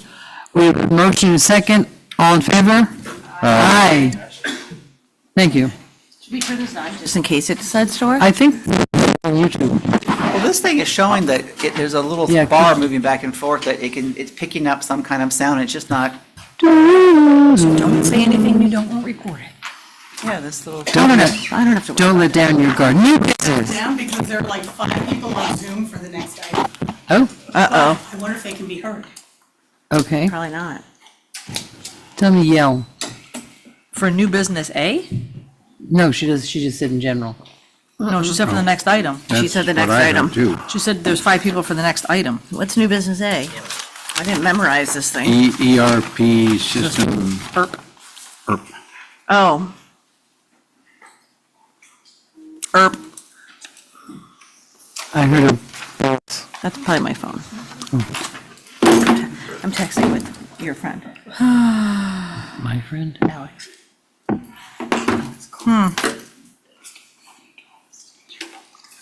So is she gonna run back and forth up and down the stairs? Oh, no, I'm just saying. hear me by any chance? Hey, guys, they can still hear you. Or on the thing she said. So I guess we're ready. She's loading up the people who are online, so I just. Oh, okay. Are we Oh, gonna be okay. able to hear them? We don't know. This is interesting, when you rely on technology. This is what happens when Technology is great when it teaching, works. except you have 30 kids who start doing them. Ooh, that would be bad. So are you ready? We don't know. Welcome back to the 1980s, Those were some of the best years. some of the best years. I would do anything to go back to that. I would not. I would. It was a good, I mean, it was fine, but I did it. Life was simple. Been there, done that. Wore out the Yeah, because t-shirt. we were in 4th grade, Sarah. Oh, shut up. Just be quiet. Might have a point. They're so nasty. They're so rude. See, this one wasn't even born. Yeah. At the end of the 80s. What year were you? No born? comment. I was in December 3rd. 83. I was in 3rd grade. Almost halfway. She was in 2nd. Can you hear me? Depends on the year. You were in 2nd. You're a year younger than I am. Mine's easy. 83, 3rd grade. 84, 4th grade. 85, Oh, that 5th is grade. easy. Yeah, I remember that. Music was best in the 80s. No, no. Yes. Music was best in the 60s and the 70s. You weren't there. Yeah, she Hit 'em with you hung weren't out with there. all You the wouldn't cool know. singers. I was there for all of it. I don't know what to do. I don't know when Hey, to. Mimi, Cher did one of your things today. She was on the Today Show, and she's like, "Well, I want to say something." They're like, "Well, just Oh, go I ahead and saw say it. that. We'll beep it." And they didn't beep it, and she's like, "Well, you told me to say it." It was the And F-bomb. they were all, I have not said that up here yet. Yes. no, it's a good thing. You should see the look on Hoda's face. She was like, Whoops. They were a little upset about that. All right, so I'm just gonna wait until somebody tells me to, oh, okay. she was actually just quoting something Lucille Ball said, Yeah. which had the F word in it. So, I'm not surprised. yeah, me neither. She's from Buffalo, outside of Buffalo, And they have that great statue of her, Jamestown. I'm aware. Lucille Ball. All the good people. I've never been to the Rick James. I want to do Buried right the. next to my mother. Seriously? Oh, I've been there. I've been there. You have? Why were you at Forest Lawn? I was there, it was years ago for, we did some riverkeeper work, that stream that goes through it. Remind me when we're not on the dais, you tell you a story about it. Okay. Small world. I walked through it with waiters and everything, so. we Through were- a stream? Well, Yeah, in a cemetery. It's a beautiful. It's a beautiful, that's where I learned to It's drive like- stick shift, Yeah, from my dad.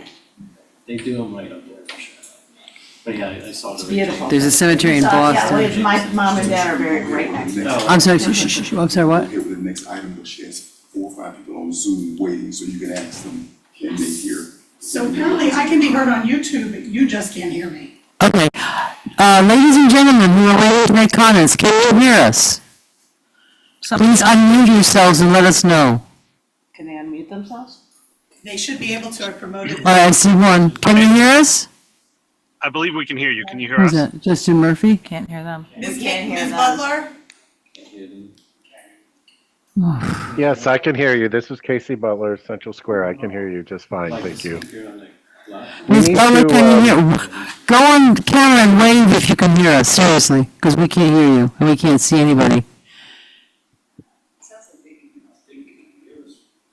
Wait, She went away. we can hear them and they're here to make Oh, up. I heard- I Yeah, heard he her. can hear So us. he can hear us, but we can't hear him. Can you hear us, Mr. Check. House? Can you hear me? Yes. I went on my phone to see if I Can could you hear try it. to can hear talk you. and see if we could hear you, please? Testing, Unmute 1, 2, yourself. 3. Unmute yourself. You're muted.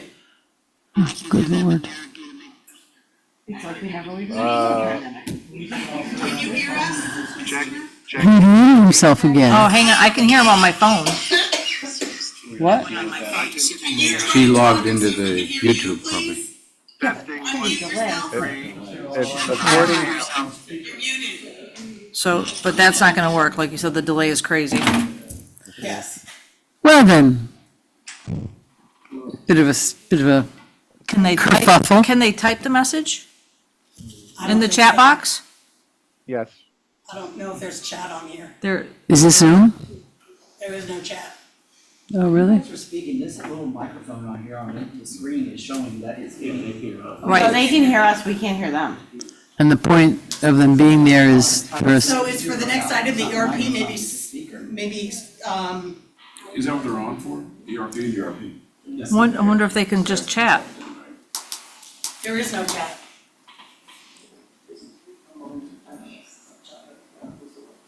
This, All right. we have a possible solution. Should we wait? I wouldn't wait, we could be here all night, I'd just keep going. So go to A. Let's go. Hang on, should we just skip this one and come back to where there's not Yeah. public comment? All right, so we're gonna go, maybe this is being recorded, maybe it's not. We're going on new business, we're gonna go to purchase order with J.C. White Architecture Interior Products for the design, purchase, and installation of office furniture. Do I have a motion? Motion to, excuse me, motion to approve. Do I have a second? Second. All in favor? Aye.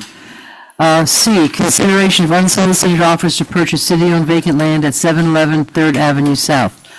I see some lights on. Do I have a motion? I would move to accept Miss Gabriella Muzio's offer. I would move to second And that. that was the first person that. Wait, Yeah, no. second. The second person. I have a question. We can Okay. discuss. All right, let's, Yeah. yeah, But let's make a motion first. let's just, I think we did. okay, so, and there was you seconded it? Yeah, he said that move, You made the motion and you seconded it, okay. or Chris did, one or the Somebody, other. well, we have to say, you'll use you. First person to put an offer, and I paid $1,000 for the appraisal. I live next door. Wait, sir, you can't just- You're not really, sir, you can't, you really can't address us like that. So my question is, there anybody here from the ones who put in the offers? Okay. First offer. Wait, Sir, really, give us a chance to get there. so my question was that I went to staff with it last week. I see an LLC real estate company put an offer in who is buying an unbuildable section of our city, which makes me question, sir, you can't do that. So I'm trying to find out who the other purchaser is, or offer. Is the person who's the one on the corner? Yes. No, I'm talking to our staff, but thank you, guys, I appreciate that. Is that the person who's at the corner Yes. lot? The same property that you did not want to sell this parcel to like a year ago because the person had extensive code violations. Correct. This lady has bought that property as of last month and would like to combine her property with what was chopped off of it at some point, which is the lot in question, the parcel in question. So they live on either side of it? Okay? Is that, that's a question? Yeah. It was originally a lot of record. 35 feet was chopped off at some point, made under the lot. That 35 feet is what is proposed as being for sale tonight. One gentleman put in an offer a couple months ago, and then last week, the lady who bought the property from which the property was originally subdivided from, has put in an offer to also buy it, and would like to combine it to the property that she bought, I think, like in August. Okay, so again, I Does just she know live there? there's a blue house on the corner. Is that the one, the second offer? That's the one that was in massive code violations a year ago, right? It's catty corner. Yeah, but that one's, Under a different owner. It's attached to the back of it, nothing's catty-cornered about anything. Well, no, The person who doesn't own the parcel, is a parcel. There is a picture in your packet. yeah. and I'm on Google Maps, I wish our Yeah, that's what I'm computer. doing too. There isn't one in We our don't have a backup. picture in our packet. We don't have it. Want to pass this down? No, I looked it up online today. I I did know what too. it looks like. So I guess that, here's my concern. I just want to be cautious because we are trying to make sure that we're doing, this is public land, right? And when I see somebody wanting to buy an unbuildable lot, my first question is, if they don't have the adjacent property, why do they want to buy that lot? So Question to staff, are both adjacent? are both properties adjacent? Because I have an LLC, it says LLC Florida Real Estate Consultants. That's not, to me, it's not a business land. LLC owns anything, to be perfectly honest. Okay. That's my question. The second offer, that person owns the parcel directly adjacent and to the west of Correct. our property. Okay. That is, An LLC, because I knew you would discriminate against me, which you're doing. Oh, come on, Mr. Sir, please stop talking. If you don't stop talking, so here's my question, here's my concern, again, because of LLCs. I have an LLC which we're combating in the city left and right of being bad players of property versus somebody who owns the property that it's adjacent to. That to me makes sense, and that's why I reached out to Director Waters last week and said, who are these people? right. So is that the motion, Mr. Diaz, that you made? Because you said a name, and I just, Yeah, because in our memo, it describes, it's the motion of, let me pull it up. The person who already owns the adjacent lot on the corner, 302 South J, Okay, so 302 South J is owned by the lady. Gabriella. Okay, that's Yeah, yeah. Okay. right, not the LLC. 310, are you 310, sir? I'm 707, it's right next door to the lot. But across the alley? Well, across the alley. But you can't build on it. So we have a motion and a second, I believe. Yes, I just want a clarification on what you guys Yeah. were making a motion, who you were making, which property, that's all. I want to ask a. Go, Ms. Min, you have a question? Sorry. Actually, my question's for legal. So we have two unsolicited offers. Is there any law that states which one we would have, do we have to go with one or the other based on time of submission? No. Okay. And secondly, an unbuildable lot. Actually, this is for Director Waters. If you have an unbuildable lot across an alley from a property, you couldn't build across that alley, could you? The only way it could be built upon is a request to abandon the alley. The alley Oh, does have geez. utilities in it, Yeah. as I understand it. And it could be combined, to allow unity of title across an alley. And so there is a roundabout way to do it, but it would have to come back and you would have to abandon the Right. alley that's in between the two pieces. Which looks like it's being used as a Right, driveway. it's a good alley, it's an alley I use. Yeah. And, Okay. okay, can we, Madam Attorney, is it proper or for us to ask what the use of the lady that lives, that she, A, that she lives there, and B, what's her plan for the use?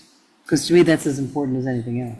Is she gonna turn around and resell it, because you're just trying to expand on the property line? Can we, You can ask questions maybe to determine what the best use is for the property. We're disposing of surplus city property. right, You have two unsolicited proposals. Your code allows for you to accept or reject any unsolicited proposals. Can we- that you receive. Can we We can question the two buyers separately up at the microphone? Yes. yeah, I think. Maybe we should do Because to that. me, what it's going to be used for is as Very important as the money, and what's the difference in the offers of price? I mean, it's, Like $1,000. $1,500. right, okay, so it's not a huge gap, okay. So let's have the gentleman who put the offer in first up. Madam Mayor, you're asking me up? Yes,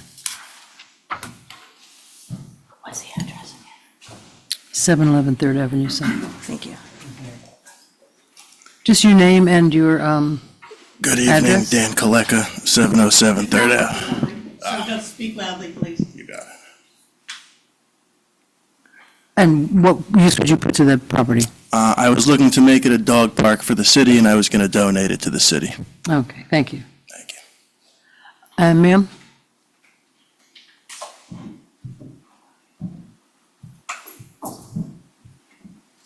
Good evening, Madam Mayor. Speak up. Commissioners. I'm sorry, my name's Gabriella. I purchased 302 in August. My dream was to actually get that land to make it adjacent to the property again.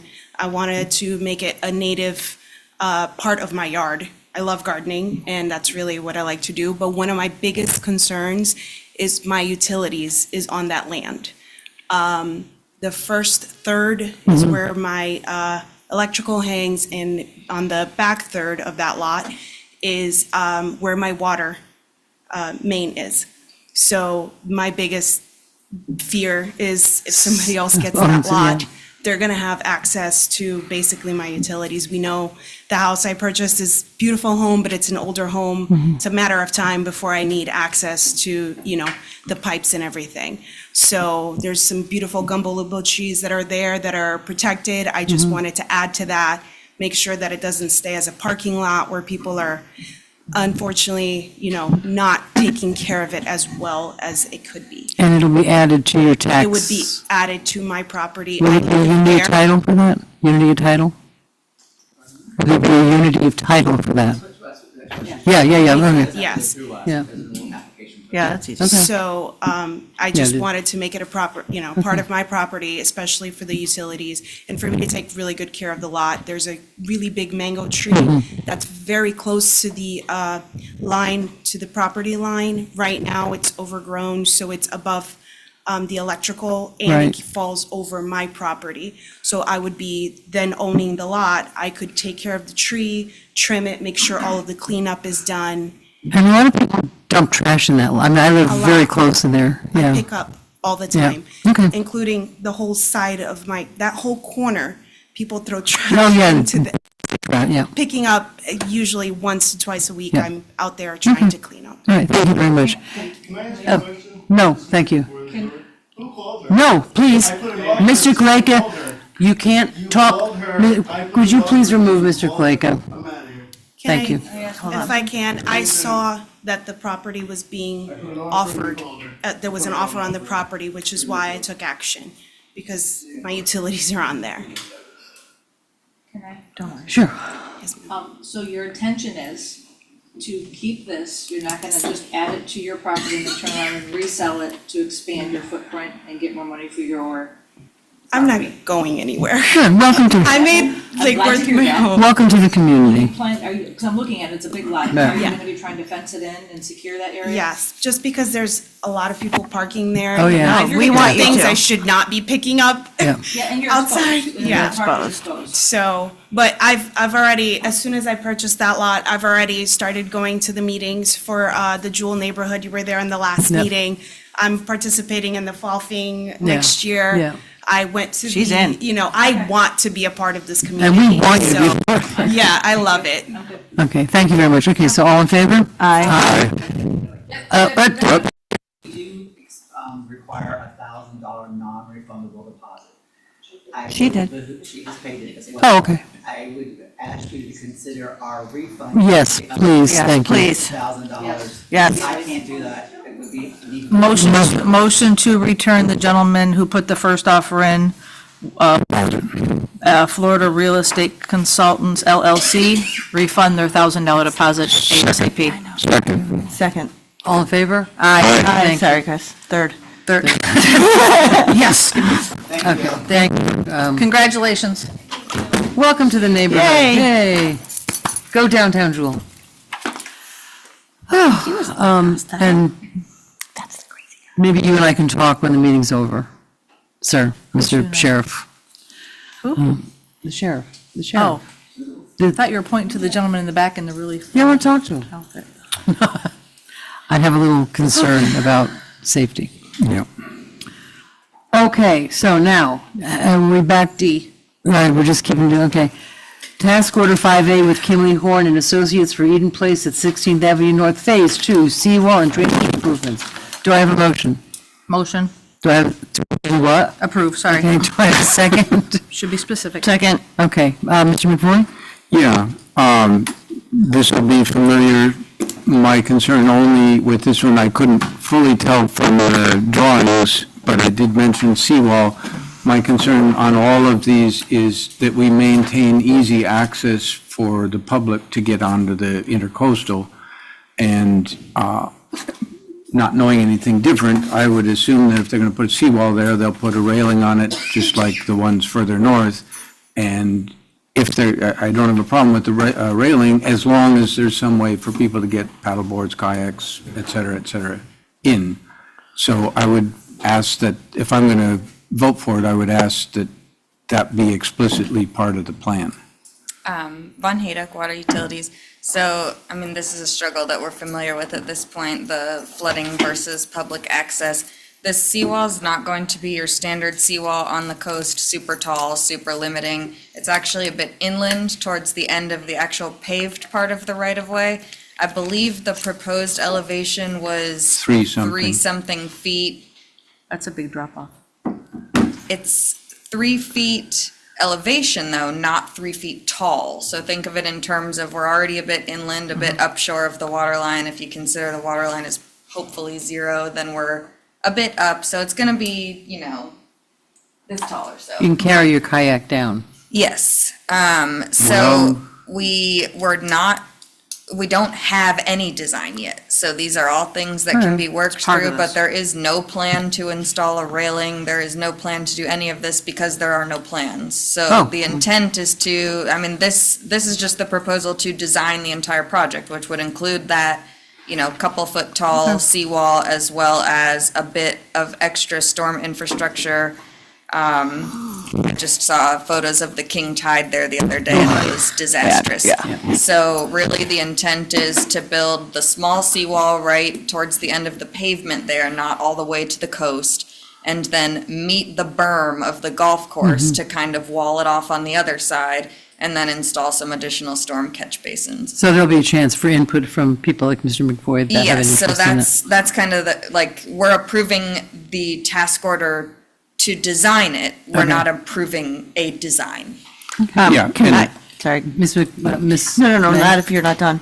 It's just, I've had residents that have been asking for, that used to have access, and I forget whether it's at 18th or Wellesley or both, that have been asking for that for many years at this point. And I know how difficult it is once you design something, spend money on it, and somebody says, well, can you retrofit it with a ramp and with a gate and with this? And nothing has happened on it, on those other ones. So I'm just saying, let's make sure that we keep, you know, get somebody who uses public, you know, gets a boat or a kayak or something and looks at the design before and make sure that we keep that. Because there's so few places to get into the intercoastal.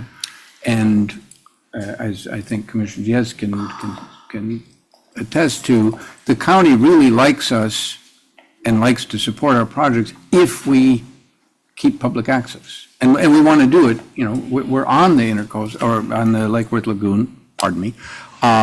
And it is cool. It's got a lot of interesting things living in it, and people should be able to get out. And I think you're going to have the opportunity to talk about that. There will be the opportunity, it's a struggle because it's, do we want to stop the flooding or do we want to I have think you can do public both, access? but you have to plan for it. But the follow-up challenge to this particular right-of-way is that once we construct this seawall, there's not much parking in that area Right. either. So then it kind of becomes, does this turn into a park? You know, with the ends of all these right-of-ways, it is becoming a challenge to fight the fight of, are we addressing the flooding or are we doing our best to preserve the public access? So I think there is middle ground here that we can reach. I don't know that it's, I hear what you're saying about, you know, once these concrete monstrosities are created, we can't easily go back and retrofit them to, you know, encourage public access. And that's, I know that the Wellesley one was completed right before I started working here. So I understand that. I wouldn't even say they're monstrosity. I've climbed over them. It's actually a very nice seawall. The railing is very nice. It's just, if you wanted to schlep a boat across it, you'd have a rough time. Okay, so we'll talk, ooh, Speakers. we're back. We're back. How exciting. My question? Sure. Okay, Vaughn, I just have a question, and I'm sure it was, I just didn't read it clearly. When you, and this could be for all of these projects, when you say the $93,000, is that to design it? Just design it? Just design it. That's and kind of what I permitting. thought. Designing and permitting. This has no construction. Okay, so it gets you up to the shovel-ready portion. Yes, and this does have a grant. It's not very much, I think. Yeah, I this saw one's that. like $300,000. A small portion of it does contribute towards design and project management. And then the remainder of it will go towards construction. Okay, okay. So that'll be the same thing when you talk about the well and all that other stuff later on? Yes. Okay. I just wanted to make sure that I understood it correctly. I mean, I assumed that that was true, but I wanted to make sure. Yes. Thank you very much. I see no other lights. We have a motion and second. Any, all in favor? Aye. Aye. Aye. Thank you very much. Madam Clerk, are we ready to go back to A, or are you going to let us know when they're here? Oh, there you are. Hi. So, Do we know if it's working? so I don't see the name of the person who's supposed to be running everything. Mr. Rivera, are you on? Yes, are you able to hear me okay? Yay! Hallelujah. Okay, so I guess we'll go back to A. Okay, so now we're back to new business A, agreement with Central Space Technologies LLC for modernization of city's ERP system for finance and community sustainability. Do I have a motion? Motion to approve. Do I have a second? Second. Okay, we have some lights. Ms. May, do we need a presentation from the city? Well, we have somebody from Central Square. Oh, that's Mr. Rivera? Yes. Oh, okay. I'll wait till after the presentation then. Okay. Mr. Rivera, you have the floor. Perfect, thank you. Let me share my screen real quick. Where, I don't see his name. See that blue arrow at the end? Oh, He's past it. okay. Oh, look at this. And is everybody able to see my screen okay? Yes, we are. Yeah. Okay, perfect. So my name is Johnny Rivera. I am the account executive with Central Square. Thank you, Mayor and Commission, for giving me the time to speak with you guys this afternoon. I just want to spend a few minutes highlighting some of the benefits that the city can expect to see with modernizing the existing ERP suite. Your ERP is the primary solution that the city uses to manage the day-to-day operations such as financial planning and resource management. Currently, the city is using our Naviline ERP system. I believe they've been using that system for about 15 years. And 15 years is a long time. And as you can imagine, technology has advanced quite a bit over that period of time. So the purpose of this project is to migrate the city's Naviline suite to our modernized ERP platform and best of breed solution, which is our enterprise platform. And that's going to create a better user experience for staff and management, improve accessibility, increase accuracy and efficiency for staff within finance, community sustainability, public works, and IT. This transition is also going to provide the public with a better experience through the ability to track the status of permits and service requests, while also seeing reduced turnaround time completing these requests from the city through system automation and workflow. So this project is kind of broken down into three groups: finance, community development, and enterprise asset management. So on the financial side, everything here in orange is going to be part of the new financial system that the city will be receiving, with the exception of HR and payroll that is handled through a different vendor. But everything else will be part of the financial suite. And while there's a ton of new features and functionality that the city is going to be able to take advantage of, I just want to take a moment to walk through a few of those. One being the user interface is much more modern and user-friendly, much simpler to navigate, with the reduction of manual data entry and automated reports. Staff is going to have access to real-time information and KPIs right up on their dashboard, which will help foster informed decision-making. The system also has enhanced workflows to streamline approvals for things like accounts payable, purchase requisitions, journal entries, budget adjustments, contracts, and more. And with procurement in particular, we've seen processing time for POs and requisitions reduced from weeks to days, or even hours within the solution. Also, there's going to be additional modules that aren't available to the city today, like contracts management and grants and projects management. The system is also going to help the organization with the creation of the city's budget, which in the current system can be a very long and labor-intensive process. You think? And then the second phase of this is community development. So this is going to be the primary application that's going to be used by the community sustainability department. So things like issuing building permits, completing code inspections, reviewing plan submittals, and processing business license renewals. And like with finance, users can expect significant improvement in the user interface and experience. Moving to this platform is going to allow users to be able to navigate the system much quicker and easier. One of the biggest benefits of this new platform for community sustainability is the system's integration with GIS. So this is actually going to allow users to be able to access data on a property or update a record directly from a map view within the solution. Also, community development has an enhanced mobile application for field personnel, which actually gives inspectors the ability to work offline. So if an inspector is completing an inspection out in the field and they're either in a remote location or an area with poor internet connection, they can go ahead and complete their work as usual within the system, and that information is automatically going to be uploaded as soon as they regain a connection, as opposed to having to resort to maybe a notepad or even just memory and inputting that information once they get back into the office and regain connection, which can eat up a lot of time and also potentially cause can potentially increase the risk of error with a duplication of effort. The system can also organize the most efficient route for inspectors that day based off of time and distance for efficiency. And then also citizens can expect a better user experience when accessing the web portal to do things like scheduling inspections, paying fees online, uploading plans, submitting permit applications, and tracking submittal status. And then the third and last phase is enterprise asset management, which the system is designed for public works and utilities to manage asset inventories, customer requests and work orders, and preventive maintenance. So you can see here there's quite a few different functional groups: water, sewer, electric, parks, transportation, inventory, fleet, facility. These are all functional groups that can be managed within the solution.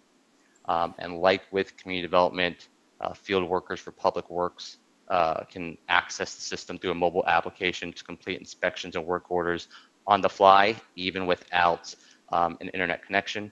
So whether it's responding to a service request for a pothole or a stoplight outage or a large tree down the street, after that repair is complete, field workers can complete their work in the system to address these service requests right then and there, as opposed to having to update that information at a later date once they get back into the office. The system is also fully integrated with GIS, and these Esri maps can even be embedded in the application for in-map interaction with various types of records. So on the slide here, it kind of shows a little example of like a map with sewer pipe conditions. So this just kind of gives this type of data just kind of becomes a little bit more easily identifiable for users, and can help improve preventative maintenance measures by kind of seeing what the condition is of sewer pipes in the area, whether it's fair, good, poor. Another important benefit of EAM is tracking activities associated with natural disasters. So we live in Florida. Unfortunately, we deal with hurricanes on an annual basis.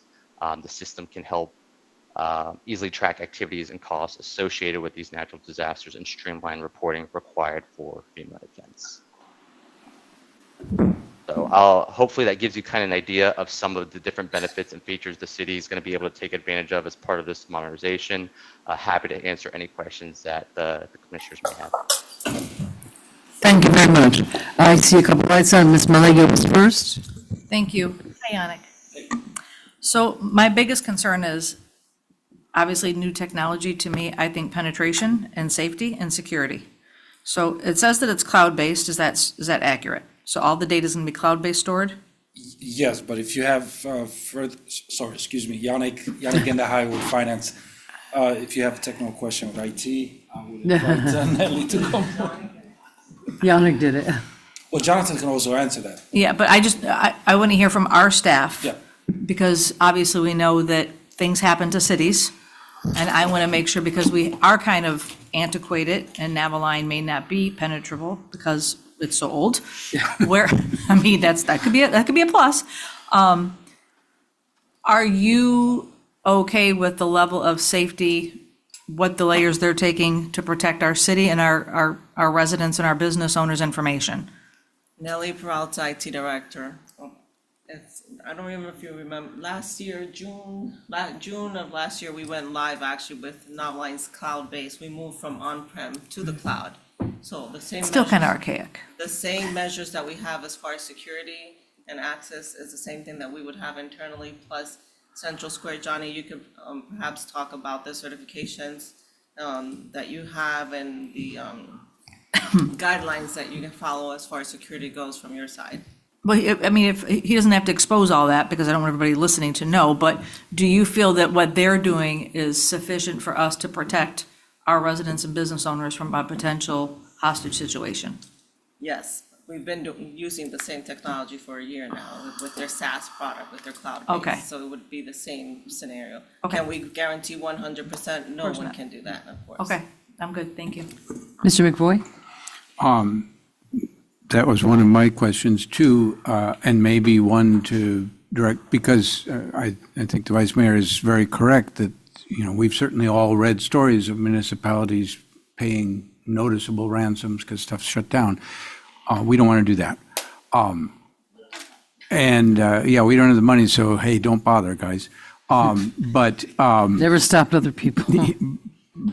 What I might add a little twist to that question, if something happens, what liability does Central Square, I believe they were called, have? Any, none, or is it all on us? That would be an answer for Johnny. I don't have a contract in front of me, so I don't know exactly what the answer would be. I would have to get back with you. But obviously, if it's from our end, we would have to, you know, work with the vendor to basically remedy the situation, right? I'm not sure, but I'll have to get back with you. I guess what probably all of us are looking for is, you know, some sort of assurance that, because, and part of the reason I raise it a little bit is that I have looked through some of the audits that have been done by our internal auditor, I guess. And there have been concerns about our level of security under previous software and whatnot, and I don't know whether that's all been resolved or not, but obviously, the potential for big problems does exist, and I think we need to have some degree of confidence that the potential here is vanishingly small, and I guess I'd probably like to hear from Jonathan, I believe was the name? Johnny. Yep. So we also have one of our product managers, or actually our VP of product management on the call, Justin. Justin, are you able to speak to that a little bit regarding cloud? Yeah, can you all hear me okay? Yep. Okay, all right. Thanks for the opportunity to speak. So I can answer both questions, particularly the first on, you know, what measures we take. This isn't giving away any trade secrets or secrets that bad actors can use to say we have the highest compliance with basically all cloud standards in the way we penetration test and test for particular sensitive data such as PII, personally identifiable information, or PCI, which deals with payment controls. So, I mean, our testing and security is top notch on top of generally public cloud providers who take security to the utmost degree as well. So the question on if Central Square definitely takes a lot of risk. I don't know if I can get into the details of contract at the moment where I am not sitting in front of me, but Central Square, with our history of not having incidents like the ones we're describing, certainly puts ourselves at the table in those kind of situations. Okay, thank you. I've got a couple more things on this one, because this is a pretty big purchase, not immediately all at once, but is it fair to say that we're looking at about 2 million roughly in round numbers? I'm looking at 870 the first, and then for the next 4 years, roughly $250,000 a year. So the initial contract with Central Square is 767,000, and I'm not sure what the rest is. I don't have that in front of me. And then we asked for contingency for a total of 870,000 for unknown, you know, unforeseen situations that may occur. The continuous from there, that is the actual subscription cost for the applications going forward. So we will have this annual expense every year, and it has an uplift. The first year, there's no uplift. It'll be the same 249,000, 246, okay. And then on year It goes up. 3, it goes up, yes. And how does that compare to what we're paying now? Is that about the same, or is that a totally new expense, or? So we currently pay for Noveline support, and it's currently at 196, almost a little closer to 200,000, Say right? 200, so. And that does include utilities. This modernization only includes the finance and community development. So utilities will still continue. However, we will not pay duplication of software maintenance. As soon as we sign the contract and start the implementation, then as of June, we will not pay Noveline support, June 5th, if I'm not mistaken on the date. We will just continue to pay for the support on the new applications and the new suites, but we will still have the Noveline suites as well. So it's all encompassed into one. So we will not be double charged, basically. So yes, we will have an increase in the expense, but obviously we have additional applications modules that we currently don't have in the existing Noveline system. And the increase, if I'm reading it right, you said it's about 200 now, and this would go to roughly 250, increasing a little bit. So it's not a But crazy again, increase. for example, this includes contract management, project management that we currently don't have in Noveline. Right. We actually have a third-party vendor for contract management, so that expense will then go away, and then, of course, the savings will come into play in this side of it. Two more, and then we're done for me. One of the areas that we as a commission, I think, struggle with a fair amount is feedback from the community about customer service, how long it takes to do permits, how easy it is, do people get back to you, blah, blah, blah, all those things. There's frustration in that area. This is a technological tool. Can you give us, anybody who's on staff who deals with this, a sense, is this going to make a 2% difference to some of those customer service concerns, a 50% difference? I can't tell you that because I don't deal with the citizens directly, so I don't really know how much time it actually takes to complete a task within those different divisions, right? For example, licensing or permitting. But that is the purpose, right? To improve efficiency and responsive time as well. So I am confident that we will see improvements. What that percentage looks like, I cannot give that to you right now. I don't know. Is anybody else here who's familiar with what we're changing, who might have some idea? I mean, obviously, from the vendor's point of view, there's all sorts of wonderful bells and whistles and better interface and all those things. So one might expect that it's better, but I'm curious, does anybody from either our staff or Central Square's experience with other cities, yeah, this is a game changer, things are really moving and shaking and everybody's happy, or yeah, it's kind of more an internal thing and you won't see that much difference? The few people that I have spoken to that actually have it, they have noticed the difference. They do like it. They like it's friendly. It's easier for report extraction, right, for data extraction. It's just ease in use, right? As far as, like I said, the citizens and the timeline, that all depends on the processes that the different cities have, right? So we can't judge it from that point of view. But yes, they have seen improvements. And then my last one is a technical one, probably for either Johnny or I think it was Justin or somebody. We have a challenge in our city with tree canopy. And the challenge specifically is that somebody who doesn't know our regulations starts cutting. And it would be very nice, you had some features in there, GIS-based things and offline and quick ways of getting stuff back and forth.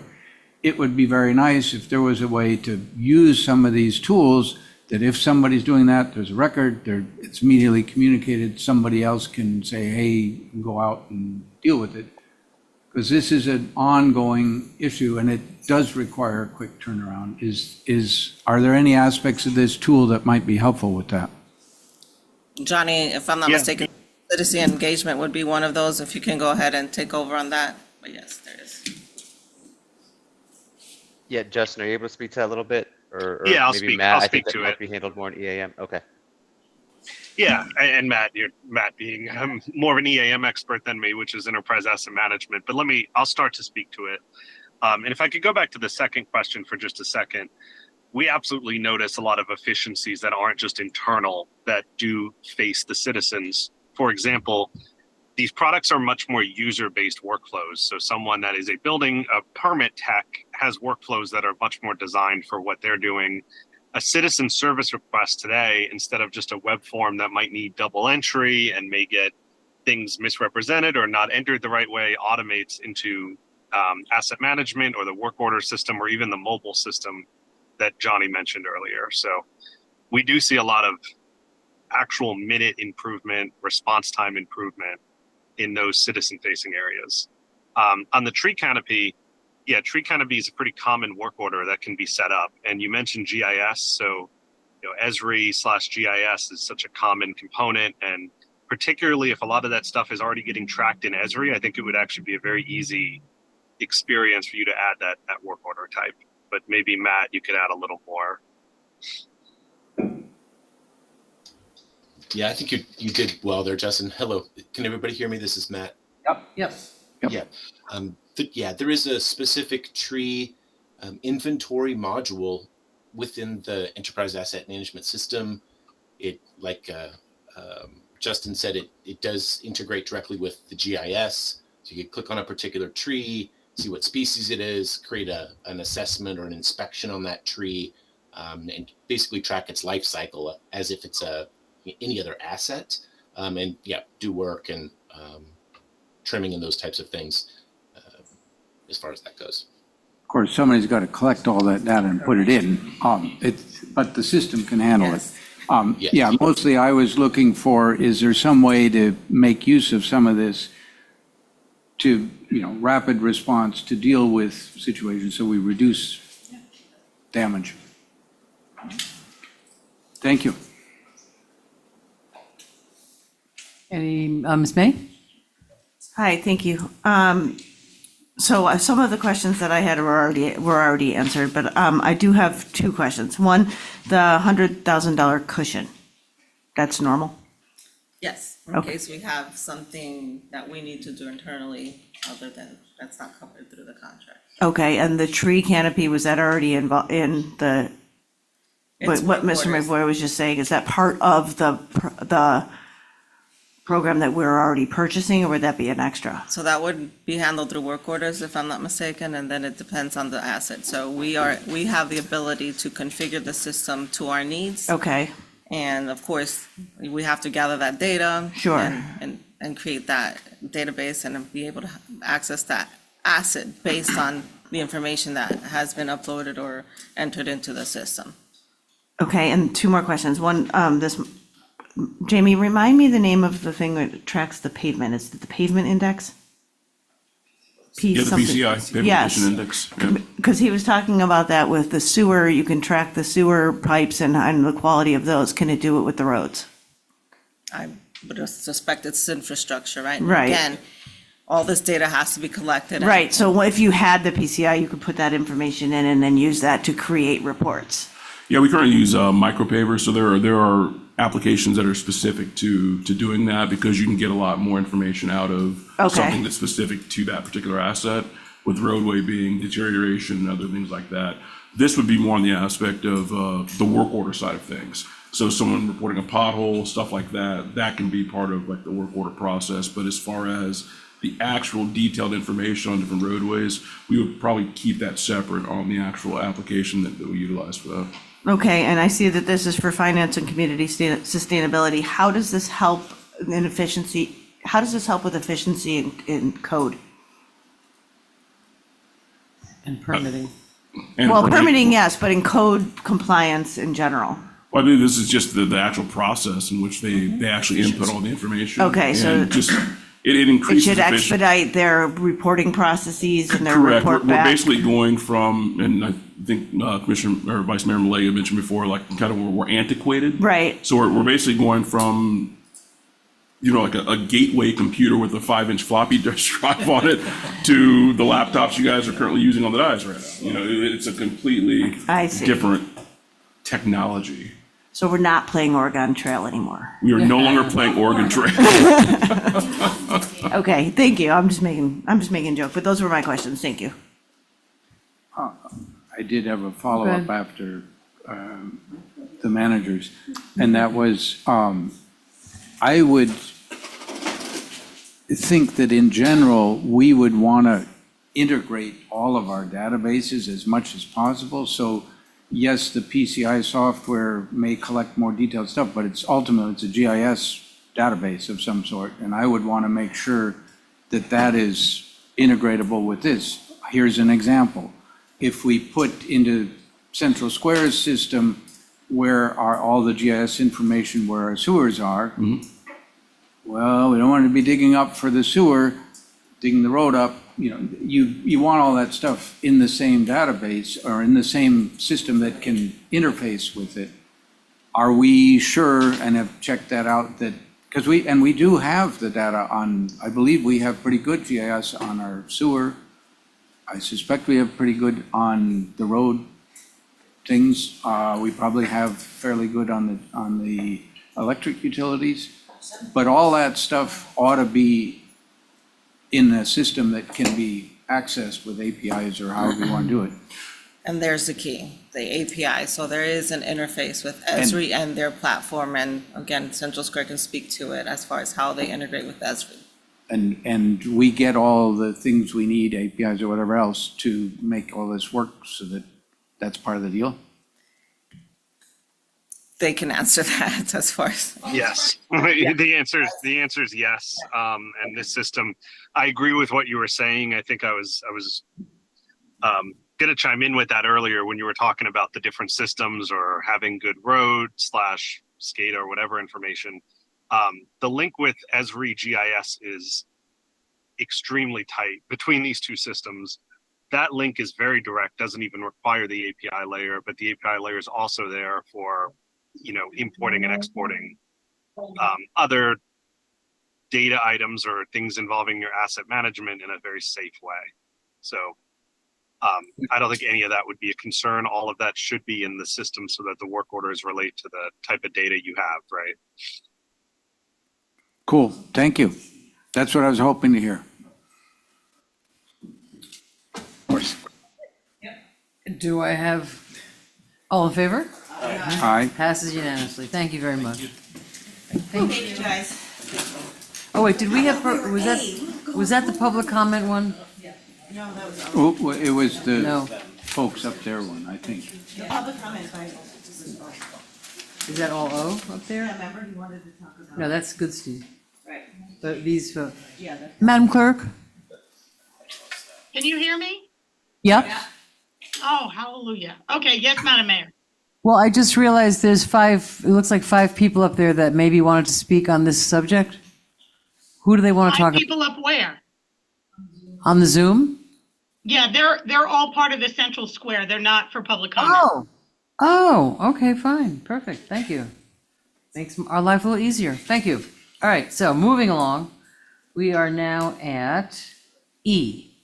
Task Order 3 with JLA Geosciences for Superficial Aquifer Water Quality Profile Well and Replacement Monitor Well. Motion to approve? Do I have a second? Second. All in favor? Aye. Passes unanimously, thank you. F, Amendment 6 to Emergency Repair Agreement and Amendment 1 to Work Order Number 7 with B&B Underground Construction, Inc. to install new emergency water interconnect with Town of Lantana. Do I have a motion? Motion to approve. Do I have a second? Second. All in favor? Aye. Thank you. G, utility easements related to the abandonment of the north 20 feet of the 9th Avenue South right-of-way and the 10-foot alley located between the properties at 821 South Dixie Highway and 808 18, 824, 826, and 832 South 8th Street. Do I have a Motion to motion? approve. Motion to approve. Do I have a second? Ms. May? I don't, well, William left. So I looked at a picture of this, there is no alley there where the line is. It's in between this is the 821, this is the Madison Terrace property. Yeah. And you That's a really different can't one. see it, it's just like a big field. But it is an alley. Yeah. It is, it's an easement. Behind the properties? In between the properties. In between 821 Okay. Dixie You might be Highway. thinking of the 1600 South Dixie one. Oh, you're right, Chris, I'm sorry. My question's for I had the same question. Never mind. Sorry. All right, all in favor? Aye. Thank you very much. Sorry, Okay, thanks, Chris. that's okay. Yeah, that other one, okay. So, Oh, wait, I did have a question about that one. Okay. So the alleyway, if we abandon it, then, they're gonna build on it? Madison Terrace. It's gonna build on the alleyway, so it's not a matter of it being maintained by somebody else? Okay, thank you. It makes Madison Terrace possible. Okay, I'm okay with that. Thank you, appreciate that. Okay. First Amendment to the agreement with the Odyssey Manufacturing Company to purchase 50% caustic soda for water treatment and odor control. Do I have a motion? Motion to approve? Do I have a second? Second. All in favor? Aye. Oh, I'm sorry. Sorry, the original budget for that was $10,000, and they're asking for $200,000, so I just wanted to know what's the difference? Why? Is it 20 times as much? Von Haydock Water Utilities, I think this is just re-upping for the new fiscal year. Oh. So I'm assuming, and this is without, looking back at the details, I'm assuming the $10,000 was probably some sort of top-up that we needed to finish out last fiscal year, and then this $200,000 is what we are looking for to go into the new fiscal year with. That makes sense, thank you. You're very welcome. We've already voted on it. Thank you for the explanation. Gotta be quick, I gotta see those lines. I'm fast. It's 8:30. I told you I had questions about You everyone. did, you warned me, I just missed that one. Item I, okay. I, resolution number 48-2024, intend to abandon an approximately 8-foot wide alley right-of-way located at 1600 South Dixie Highway, Lake Worth Beach. Do I have a motion? Motion to approve? Do I have a second? Second. Okay, we have a public comment And a question. and a question. I Oh, have a question. we have so many questions. Maybe this gentleman will answer them for us. I will try my hardest. Justin Shepard, Scott Harris, Brian Barr, and Jorgensen on behalf of property owner Lake Worth Commercial Properties LLC. So I just wanted to briefly kind of explain what we're doing. It's been a long 11 months to get to this point. A lot of confusion has been had. So we handled the purchase of this property for the client. The property, when we did our title examination, it revealed an 8-foot alleyway that ran diagonally across the property. Now, if we took a tour of this property today, you would find no evidence of an alleyway. It does not exist. It is strictly a matter of title. Yeah, it is strictly a matter of title. It was actually approved unanimously by the commission back in 1952 to be abandoned, provided that the property owners deeded a 15-foot stretch of the northern parcels, the northern lots to the city. That deed was recorded, but no resolution was ever granted, and we were instructed to file a new abandonment action. So we're just here trying to clean up title. Okay, I do have a question. Yeah, go ahead.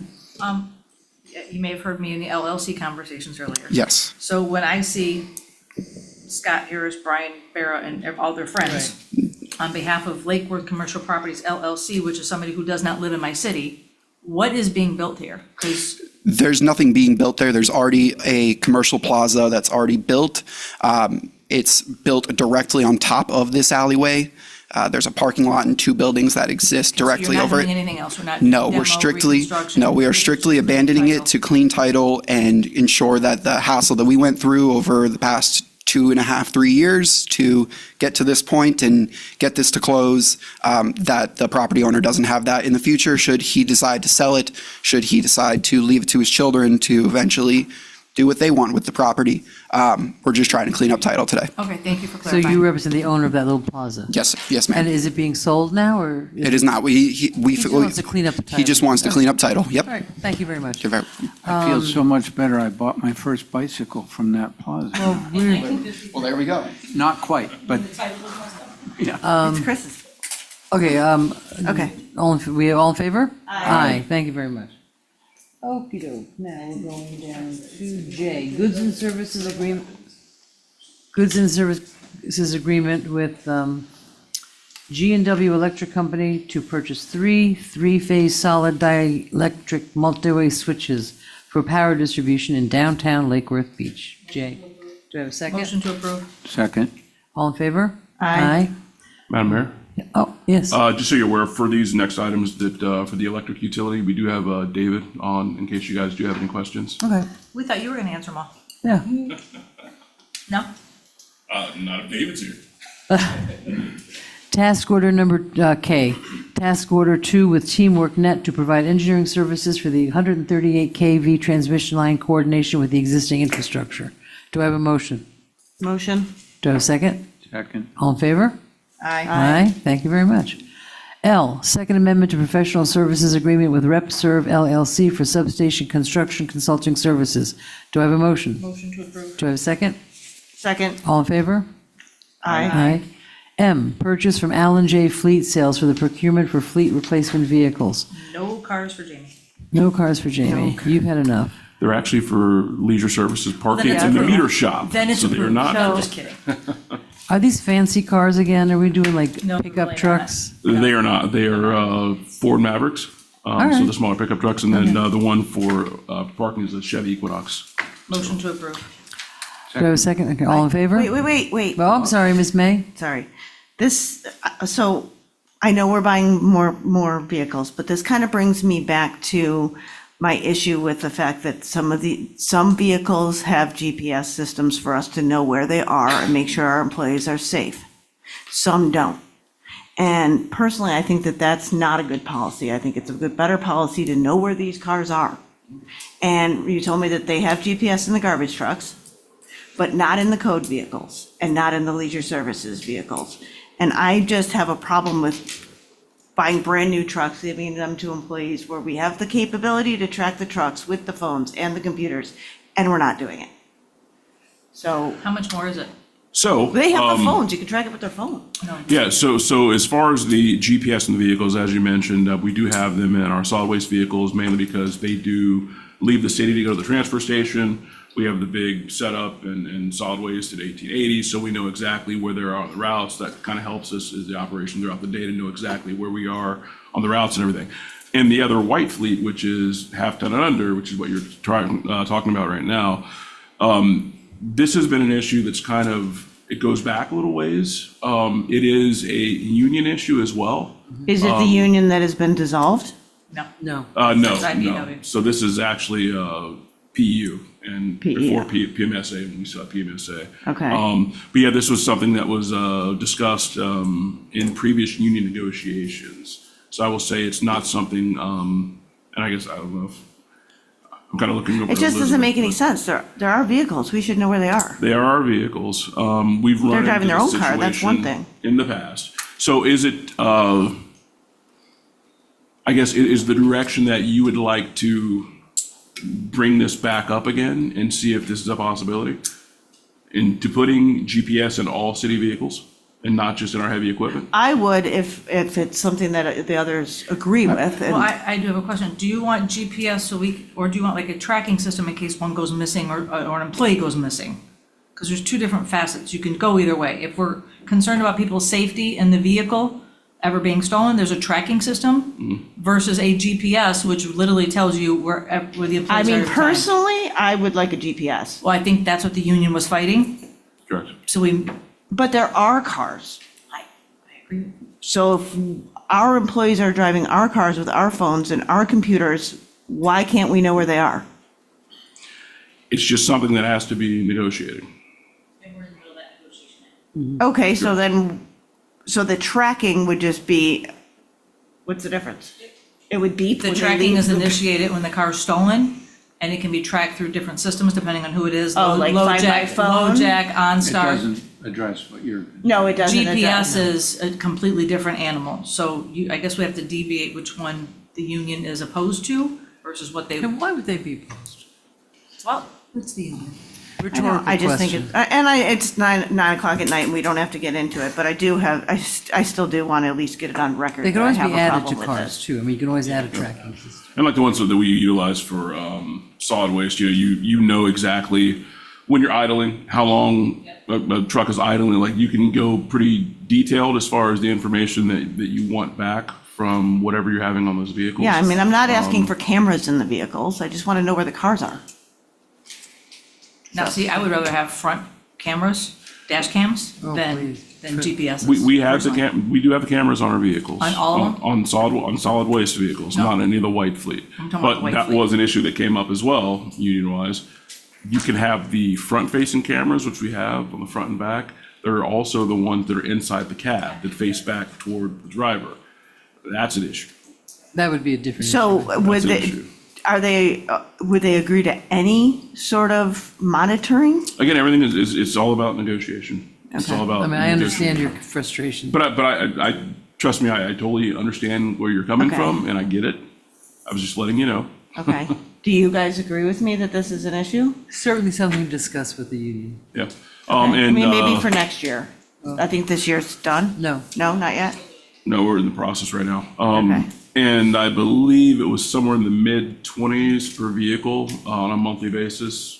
As far as the monitoring, that's just like, it's basically a service you're paying for per vehicle. So it would just be that amount times as many vehicles we put in every month. So there is obviously a financial. When you impact to say it, but- mid-20s, do you mean 20,000 per vehicle? Per No, year? like $27 a month or something like that, like okay. per vehicle. vehicle. For the Yeah. actual service. I mean, I think it's worth So- it, but Mr. McVoy?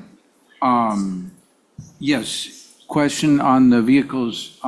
Do we have any sort of a policy that says that we are trying to move our fleet to electric vehicles? And how would that apply to this one way or another? Mr. Liberty's not here, and I'm trying to look out for him, you know? We do have multiple hybrid vehicles. We do look to get them, depending on which department or what they're going to be utilized for. We do like to, there's no actual set policy to answer your question. We don't have an actual set policy saying that we're going to purchase X amount of electric vehicles. They are, no, hybrids is not 100% electric though. But, yeah, so our preference is hybrid. Obviously, we do have full electric vehicles in the city, but we do not have a set policy that we're going to purchase so many, or every other vehicle, is going to be a hybrid or a full electric. And a lot of that comes with cost, because we do need to be responsible as far as the money we're spending on these vehicles.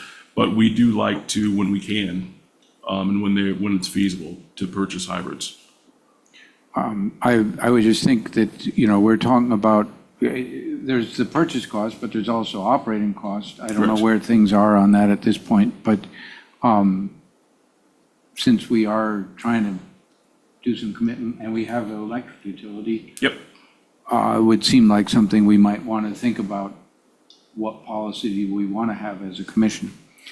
That's all I got. All in favor? Aye. Aye. Right? I'm sorry, Madam Mayor, who made the second? I only heard that the Vice Mayor made the motion. Mr. McVoy? Mr. McVoy did. Thank you. You did, trust me. N, purchase order with Peterbilt store for a rear load new way truck for the solid waste division. Nope. Sorry. Motion to approve. Do I have a second? second. All in favor? Aye. Thank you But very much. why does this come out of the general fund and not Public Works? It's not, should be Pago. It should be Pay, where's Yannick? It should be Pago.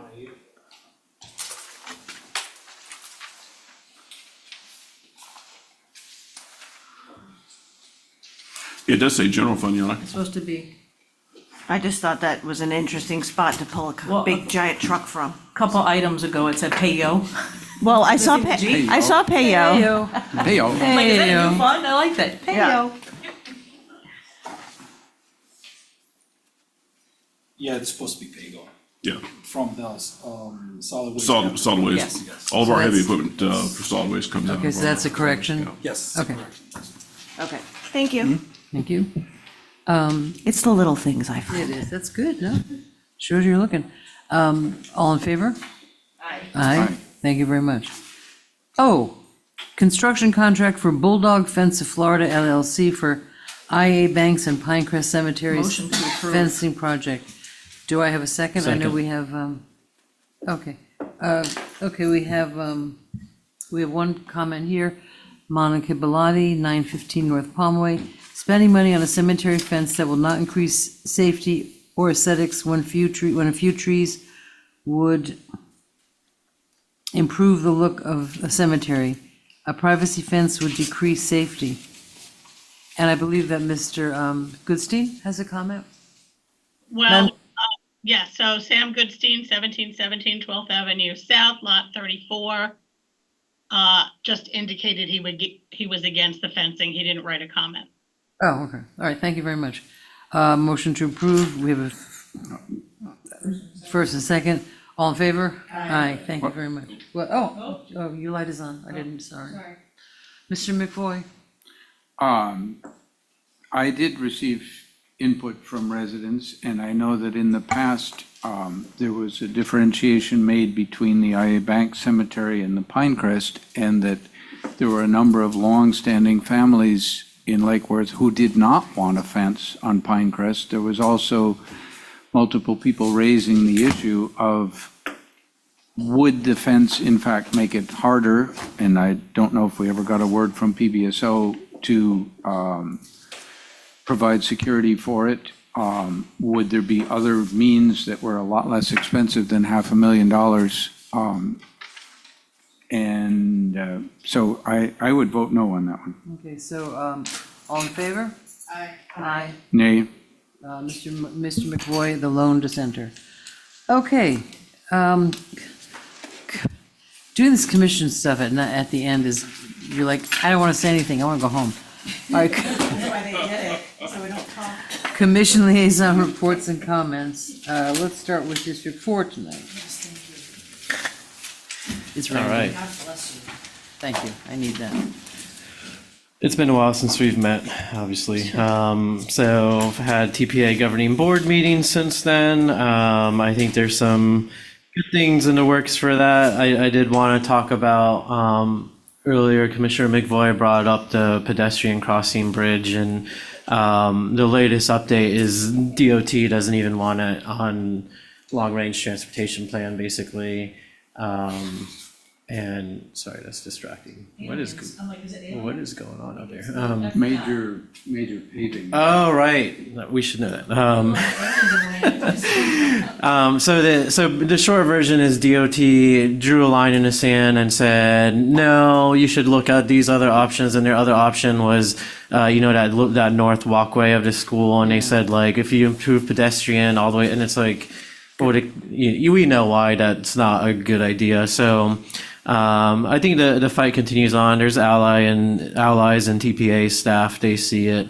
And we also have, recently I've been helping the middle school in starting up a science fair, and kind of independently, a couple of the students were really interested in doing their project on improving safety to the road in front of the school there. And so thank you to staff. It was William and Ann and others who had a Zoom meeting with them and explained a little bit about planning, the wonderful world of planning theory and so on and so forth. But I guess the short version of that is it's a conversation that needs to continue, because clearly the community is asking for it. Clearly it makes sense to us. It is expensive. It is a long-term thing, and DOT, as we know, doesn't bend over backwards relatively easily. But I think we just continue having that conversation. And the primary goal is that at one point get it on the long-range transportation plan, because that's really what opens the door towards future funding at TPA and others. Other than that, Mayor and I, we went to that intergovernmental coordination program. That was really good. I hope we continue to participate in that. Commissioner Weiss, Representative Caruso, and I, the three of us, we were at the Lake Worth Lagoon Fest. I missed something here because of that, I think. But we were up there. Veterans Day. Veterans Day, I was at a funeral. Right, the theater thing. So we were there. It was really, that event just continues to grow. It was impressive, and there was a lot of coordination and partnering with the county and others, and it was a really good event. And proudly we can claim that usually every year we release a bird that gets rescued, and this year it was a kestrel, which is a pretty cool bird, but it was rescued from our town from Lake Worth Beach. So somebody called and I assumed it was Gail, but it wasn't her.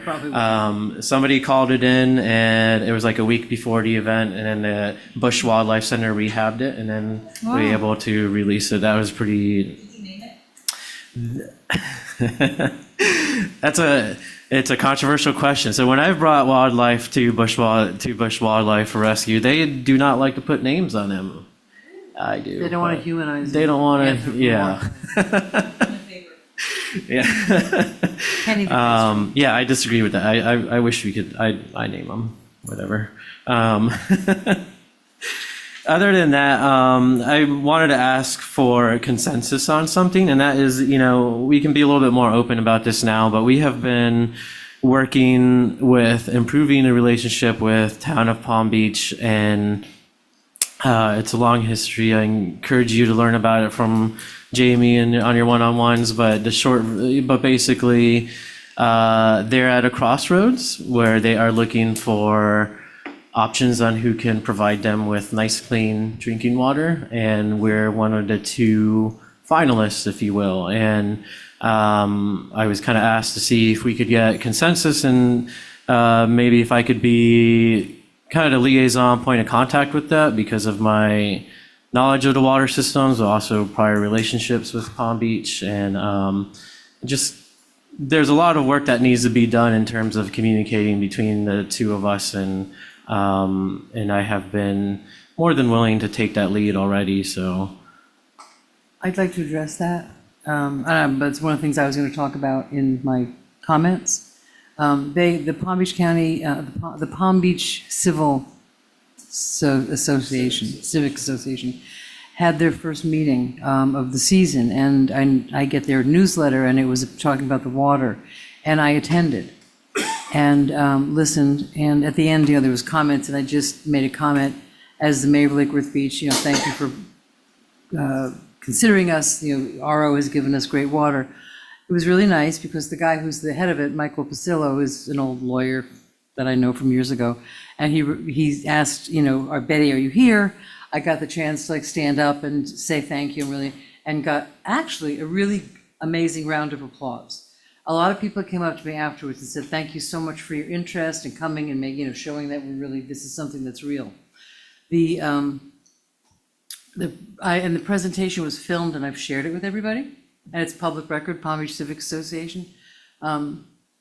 We are way ahead of West Palm Beach in terms of technology, in terms of, they don't even know where they would put an RO plant if they could get one. We have to expand, and of course, a lot of it, so I'm sort of involved in this and more not the technical side of it, but more the political side of it, the public side of it. So I don't know how we could coordinate, but I have, what? Teamwork.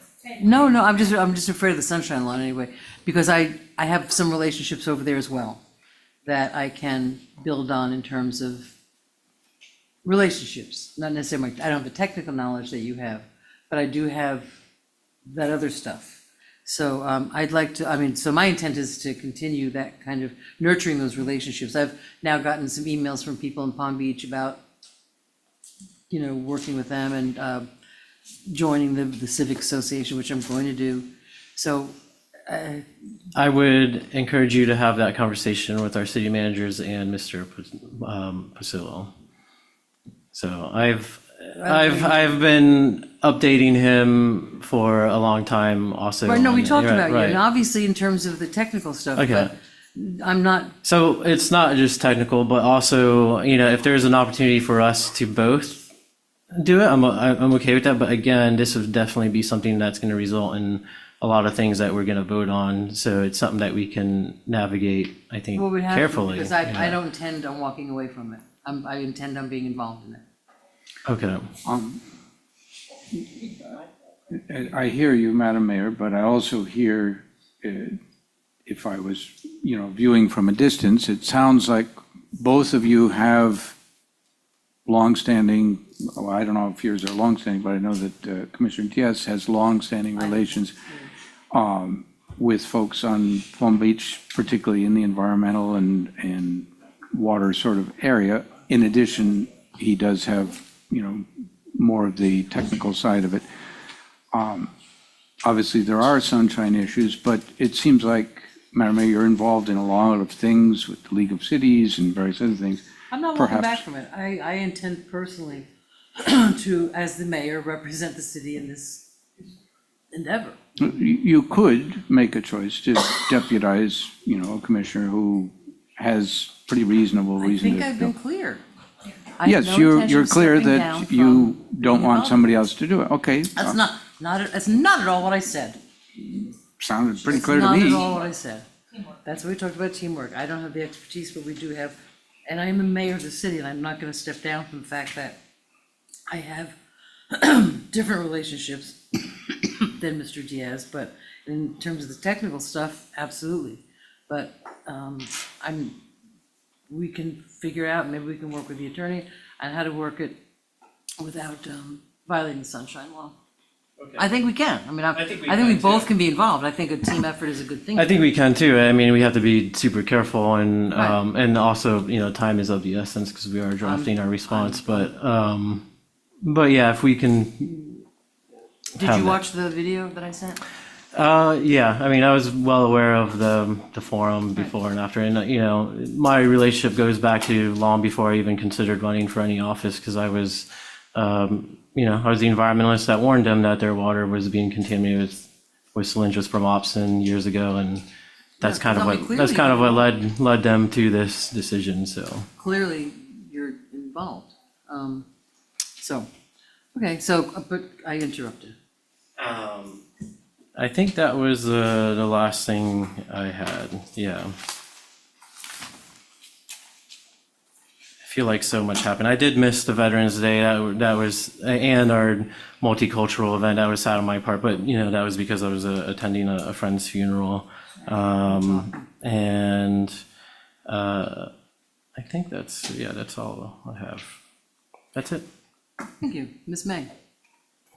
I too was not at the veterans event on Saturday, and but I heard it was lovely. I did do a veterans 5K. I mean, I walked it, but I still did it. I honored them. Okay, so first I wanted to give kudos to Leisure Services. The bonfire on Friday night, they moved where the band was, and they closed the street, which they hadn't done before. They moved where the band was, so it was right in the street. So you could dance in the street, or you could go to the shops, and you weren't facing the back of the band. Right. And the band wasn't playing to the ocean. Cool. So you really, I mean, honestly, I didn't even go down to the beach. Right. So you had that idea, the idea of being up with the band, or you could go down and sit with the fire. And I love the fact that the lifeguards didn't have to dig the hole, that we used the contractors from the gym. Is that right? They do multiple things for the city. but Right, yeah, so it's they our did- gym, so- but yeah. No. The what? Okay, but yeah. So contractors did it, and they were able to dig it deep enough that there was no, even if there was some wind, it was okay, and deep enough that it was easier to cover. So that was really good, and the band was good. So I did that. I did the NAPC food drive on Saturday. So there will be a delivery to all 6 of the public schools of food and money. It was not as great of a turnout this year. We think we know why, and we'll work on that for next year. Tom from Hoops to Hope invited us to a FAU football game with Brandon Bryant, so I'm excited about that on Saturday. So 2 things. One, the boats on the dry dock. So I've been thinking about those, and I called, I had talked to the city manager and assistant city manager in my 101, and my question was, how much does it cost to tow the boats? And they weren't sure, so I called Seatow, and I was given I'm waiting for a call back from the owner of Seatow, so the bottom line is I still don't know how much it costs. But they told me to call the FWC, which I did, and they said, if it was anchored or moored outside of your area, it would be our problem. The fact that it's on dock makes it your problem. And so I talked to Captain Karn, and, I want to keep working on that, because I think that, if we are able to tow the ones that are there now they absolutely refuse to move, and they're laughing at us. And they're saying, we don't care. You're not going to move us, so we're not leaving. And that's unacceptable to me. So I want to find out how much it costs and, move forward with that if that's something that you guys are on board with as well. And I know you probably, let me finish and then you can talk about that. Actually, you know what? Go ahead and do that, and then I can talk about the next thing I want consent Yeah, for. the limitation on that, when I've had the conversations with FWC and others, it's less about the towing and more about where we're going to store them while you go for that process. And nobody wants to take them. There's also an expense associated with that. But the conversations I've had with Captain Karn and kind of massaging our current PBSO contract to have better Marine Patrol presence is basically the short version. When they're on our docks, we can trespass them. And we're just kind of working on improving that process to trespass them. But they don't care. They've told us point blank, we're not leaving. It's because... The ticket schmicket, they don't care. So when you're in violation of a trespass, the ticket becomes an arrest, and But the boat's still there even if they're in jail. well, but then with an arrest comes an impoundment of their property, and so we still have to figure out how to tow it. right, and that's the long-standing battle. The county, for example, has an ordinance where they allegedly address this, and they have a little bit of funding with it, but the funding gets used up really quickly based on storage, because you have to basically take it to like a boatyard, like Cracker Boy next to Peanut Island, and those are generally meant for storage for like yachts while you No, work on it, so they're I expensive. completely get that. But yeah. But if you impound it, you don't have to put it, you can put it like anywhere. Well, with a trespass and impound, then it's law enforcement's. Which is why they're looking into seeing what that, Right. how we can do that. Right. Did you find out something?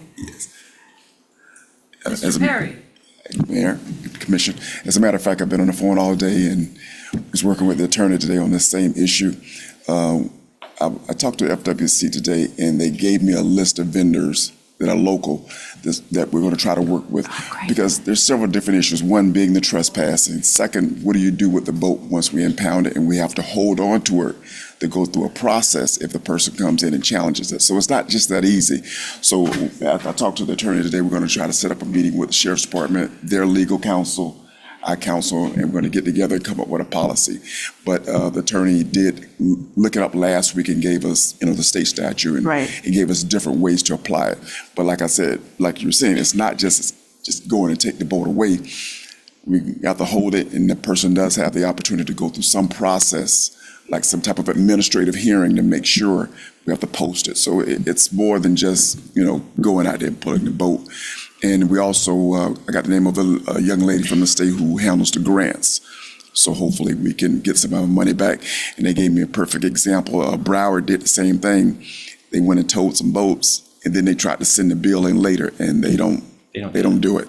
They won't pay it. So you got to do all this up front. Right, but I mean, I guess my question is, at this point, is it $5,000, $500,000? Like, what does it cost to do this? I'm not sure. Like I said, I didn't get a chance to call the vendors today. Okay. But what's going to happen if we tow, once we pull the boat, we just can't go and demolish it, or whatever the case might be. We have to tow it and store it somewhere.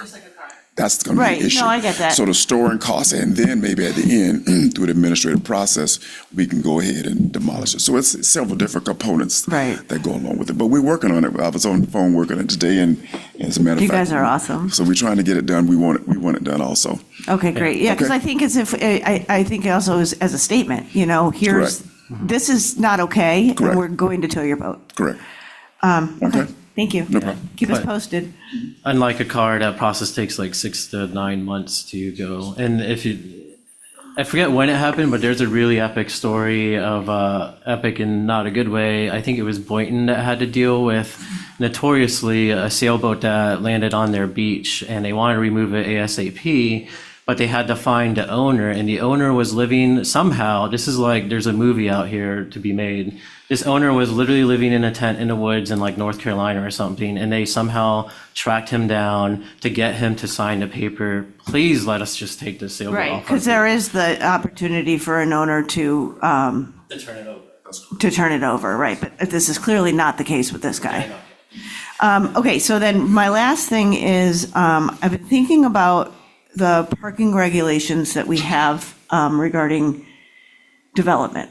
And the fact that, you know, everybody and their mother is counting the same spots on the street. And I don't know, because I haven't looked into it 100%, so I wanted to get consent from you guys to have staff kind of summarize where we are with our parking requirements for developments, that they could come and we can then look at them and decide if we still think that they're appropriate with the amount of development that we may see in the future. I just wanted to, we didn't have a pre-agenda meeting, so there's things that we needed to talk about, or I wanted to talk about. So what do you guys think of that? He's writing, I'm gonna kill me I actually, on our one-on-one. we obviously didn't have a quorum last week, but I had William Waters already scheduled to be part of the pre-agenda meeting if we had it last Friday to actually speak on this specific thing. Right. So I don't know if you just want to do it at the next pre-agenda meeting or if you want. I mean, as long as the consent by everyone to have him be prepared to discuss what are the current regulations, you know, and then we can start talking about if they're appropriate or not. That's kind of what I'm looking at. Or could he not be on our one-on-ones if he doesn't want to be at the pre-agenda and?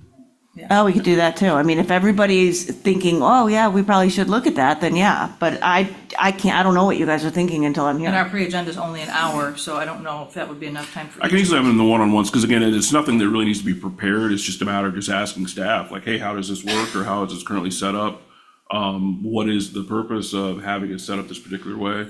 So it's just a matter, yeah, it's just information. you But already can they have. bring it in writing so that I can like Yeah. take it home and read Yeah, I'll it before have bed? William on it. And I think certainly thinking of thoughtfully and in some depth about our parking in the city is a good idea. Well, I know we think have the that's what- parking study. That's why I was specifically thinking about parking requirements for development. Right. which And is, the whole you know, buying away parking spots, like, this is actual physical space. And It doesn't, the you only. can't make more. The only thing that I would add to that is that there are people who professionally, I can think of one who's a professor at UCLA, who is nationally known for thinking about parking and how to work with parking and make benefits to cities. And some of it is not intuitive. And I would say if we want to get some presentation from William, let's ask that some of that information be brought to us. Or at least As well. start with what do we have right now? What do we have, and, you know, what is the best thinking out there about urban planning and parking? And, you know, do we want to look into any of that? Do we want to adopt any of that, or do we want to reject it? Whatever it is, but let's be aware of it Yeah, that's not a as bad part of idea. it. And what we can do is, I could bring something like a parking discussion on the December 3rd commission meeting. Oh, wait, it's already going to be on there.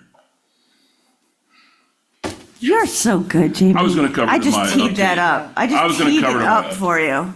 But yes, I just said bringing forward, I'll cover it in my comments, but yeah, that's Just- forthcoming. the consent to ask the staff to bring the current parking regulations for Oh. developments. And we can look at it Do and we have the say, updated parking? well, my question was not, the update, yes, I'm what he's curious saying, about that, yes, yeah. it's coming up anyway. So basically, I'm just thinking after the fact. I'm really feeling really kind of, What a team. no, I'm not, because he's already done the thing. He's already done the thing. All right, but does everybody else know that there are 2 coyotes on the golf course? I have They have it in video. New York City. They're cool looking. And like, Oh, yeah. I was just sitting there, just kind of walked right by. People are like teeing off.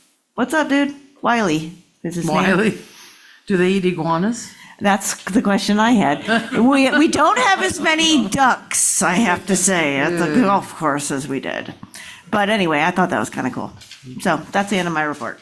Thank you. Mr. McCoy. Oh, wait. Wait, no. Sorry, stop. Tiana says that they're looking for local craft people for vendors for the next couple the first and the third Friday of the month are gonna be the bonfires, and there were like 4 vendors just to try it out. So That's if you cool. know people that are vendors of crafts and homemade stuff locally, please let them know to contact Leisure Services. Very good. Mr. McFoy, seriously. You're, Mr. McFoy? Yes, I was just making a note of what Commissioner May had, right, that was a good suggestion. Was happy to attend the Veterans Day celebration. It was good, thoughtful, and I'm glad that we honor veterans at that occasion. I have been interested to learn through an organization that I had not heard of until last few months, Interactive Community Alliance, has started organizing technical classes for folks there, mostly in Spanish, and I was asked to give a welcome for the city, which I did in Espanol.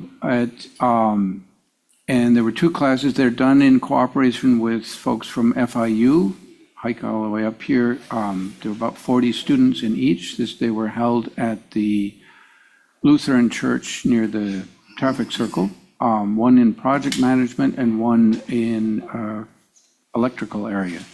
So cool that we are doing some things to help train people and help advance their education and their employment opportunities. It's not a city activity, but it's happening in our city, which is cool.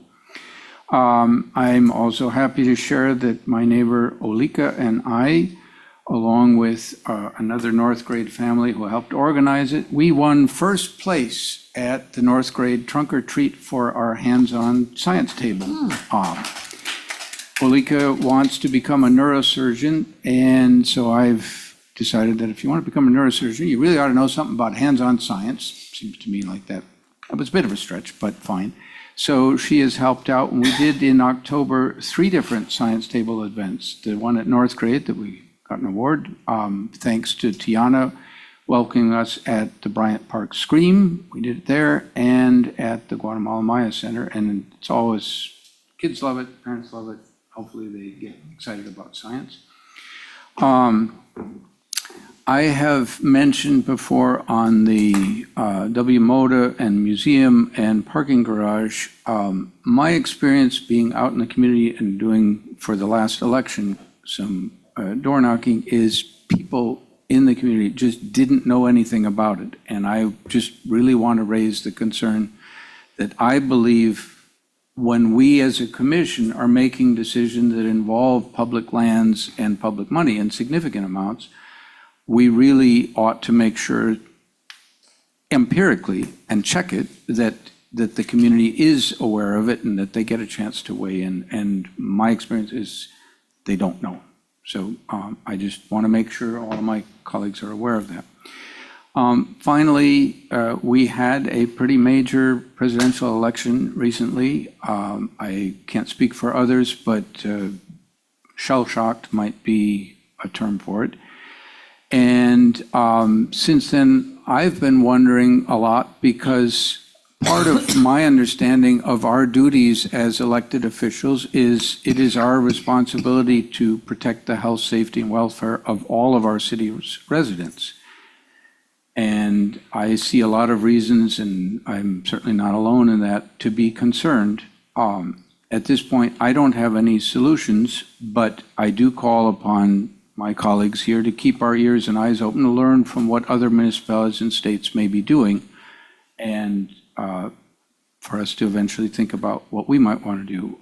In that context, I would like to thank our mayor for having previously taken the initiative to name us as a sanctuary city for the LGBT plus community, which I think sent an important statement, and we referred to it in the transgender proclamation today, that we as a community feel a commitment to look out for the well-being and safety of all sorts of different folks. And I guess what I'm seeing a little bit is that if we're serious about protecting our entire community, we might need to expand that umbrella. Thank you. Ms. Malega. Thank you. I'll back up 2 weeks ago, Florida League of Cities, we had our legislative conference up in Orlando, and I used to serve on the municipal admin. I have since been transferred over to utilities, which they thought that I would bring a lot to the table, and it was a great conversation.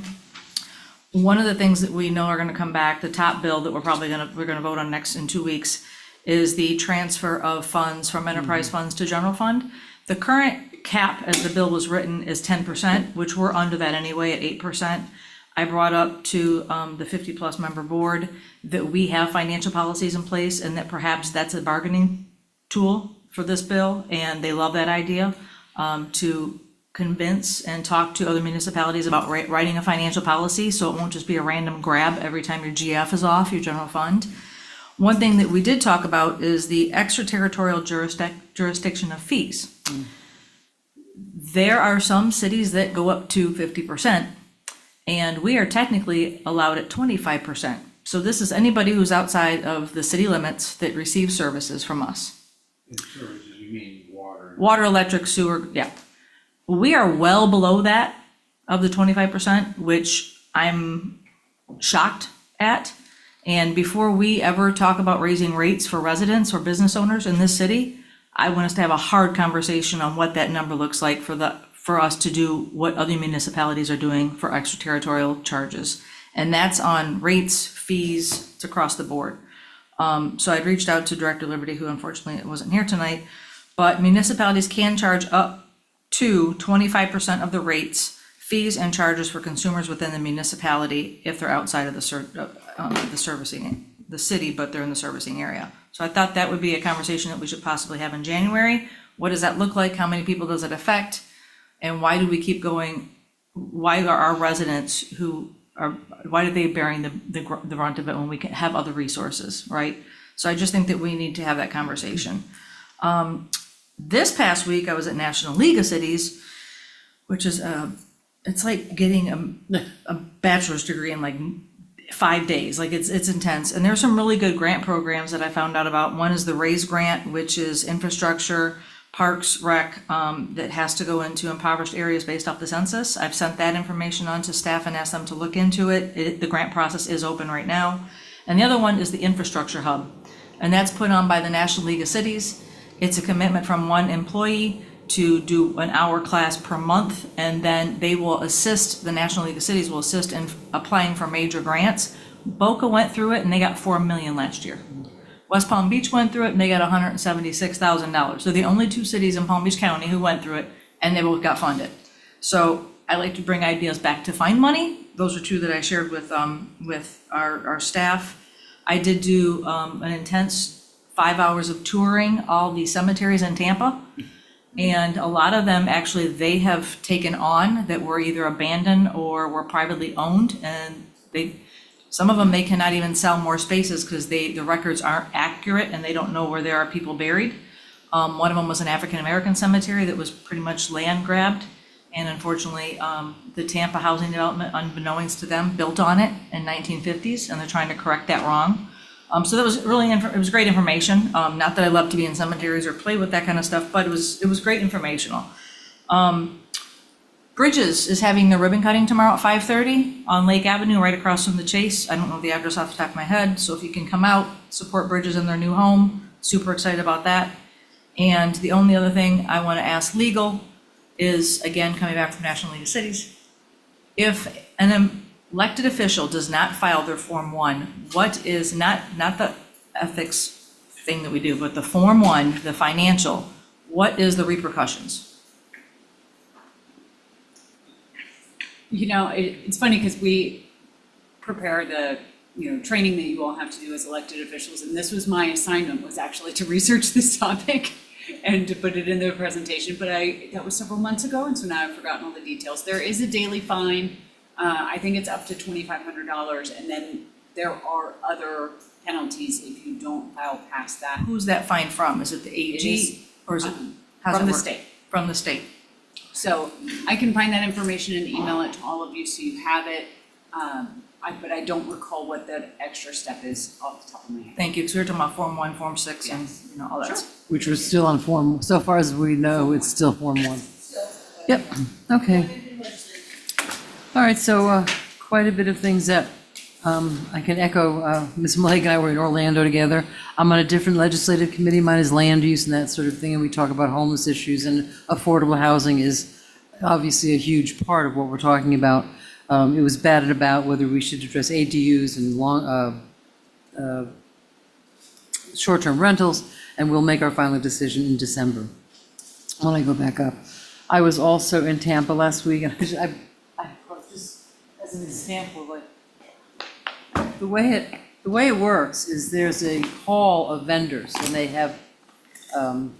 all have their pamphlets, and we walk around and we get really interesting ideas, and, hopefully we can bring some of those back to the city, but it's very overwhelming. So there's the hall of vendors, and then there's different classes that you go to, and it's really hard to decide which classes to go to because it's all so interesting and quite exhausting, and it was very good to get home. But it's a good experience. And I think for us just to go to those kinds of things, even the Florida League of Cities up in Orlando, you do get a sense of that you're part of a bigger thing than just your city. And that sometimes you feel like alone in the wilderness getting angry emails about potholes. But then it's a bigger thing, and it really, as we get together as a group, we do have a voice, and without those groups, without being part of those groups and participating in those groups, we lose our voice. So we'll be active again, and I'll be back up in Orlando at the beginning of the month. The Civic Association, I was going to talk about a little bit about that. It was very encouraging to go there. It's public record to look at the video. They went through the different, surface water versus RO, and that's not my expertise, but a lot of it is. They're very interested, and it was very clear in that presentation that we are just that much further in, we have it, we just have to expand it. There'll be things to talk about ownership and that sort of thing that certainly we'll be talking about, but it was very encouraging, and people were happy that I was there to be interested. Clean and Green, we've talked about the Clean and Green. I've spoken with Tiana. We want to kind of perk this up. We want this to be a citywide, and whether it's called Clean and Green or whatever, which is good. I like Clean and Green.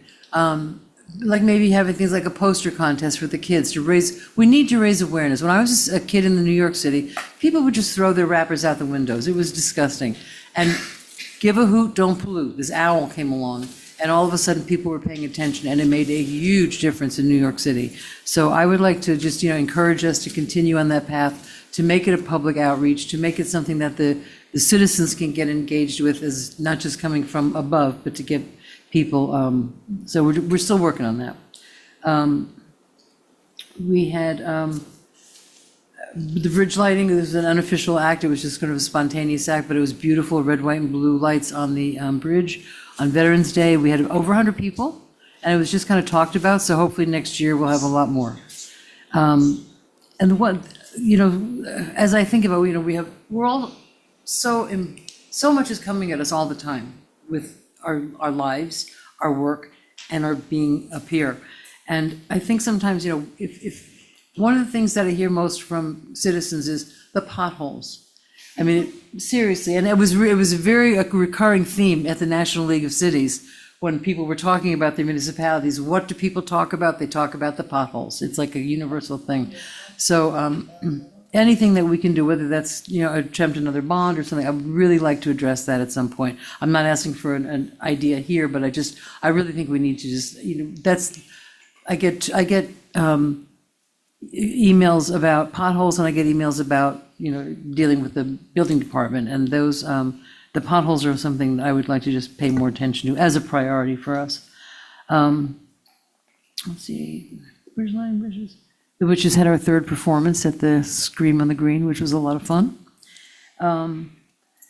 Public input's great, but I've asked, you brought that up, and I don't want to get into like a discussion about it, but I will pose the rhetorical question, how do you get the word out to more people? It's been on the website, on the thing for 8 months. I don't know what else we can do. If anyone has a concrete suggestion about doing that, I think that's great. I think this project has been quite transparent. So that's kind of all I have. Yeah. So,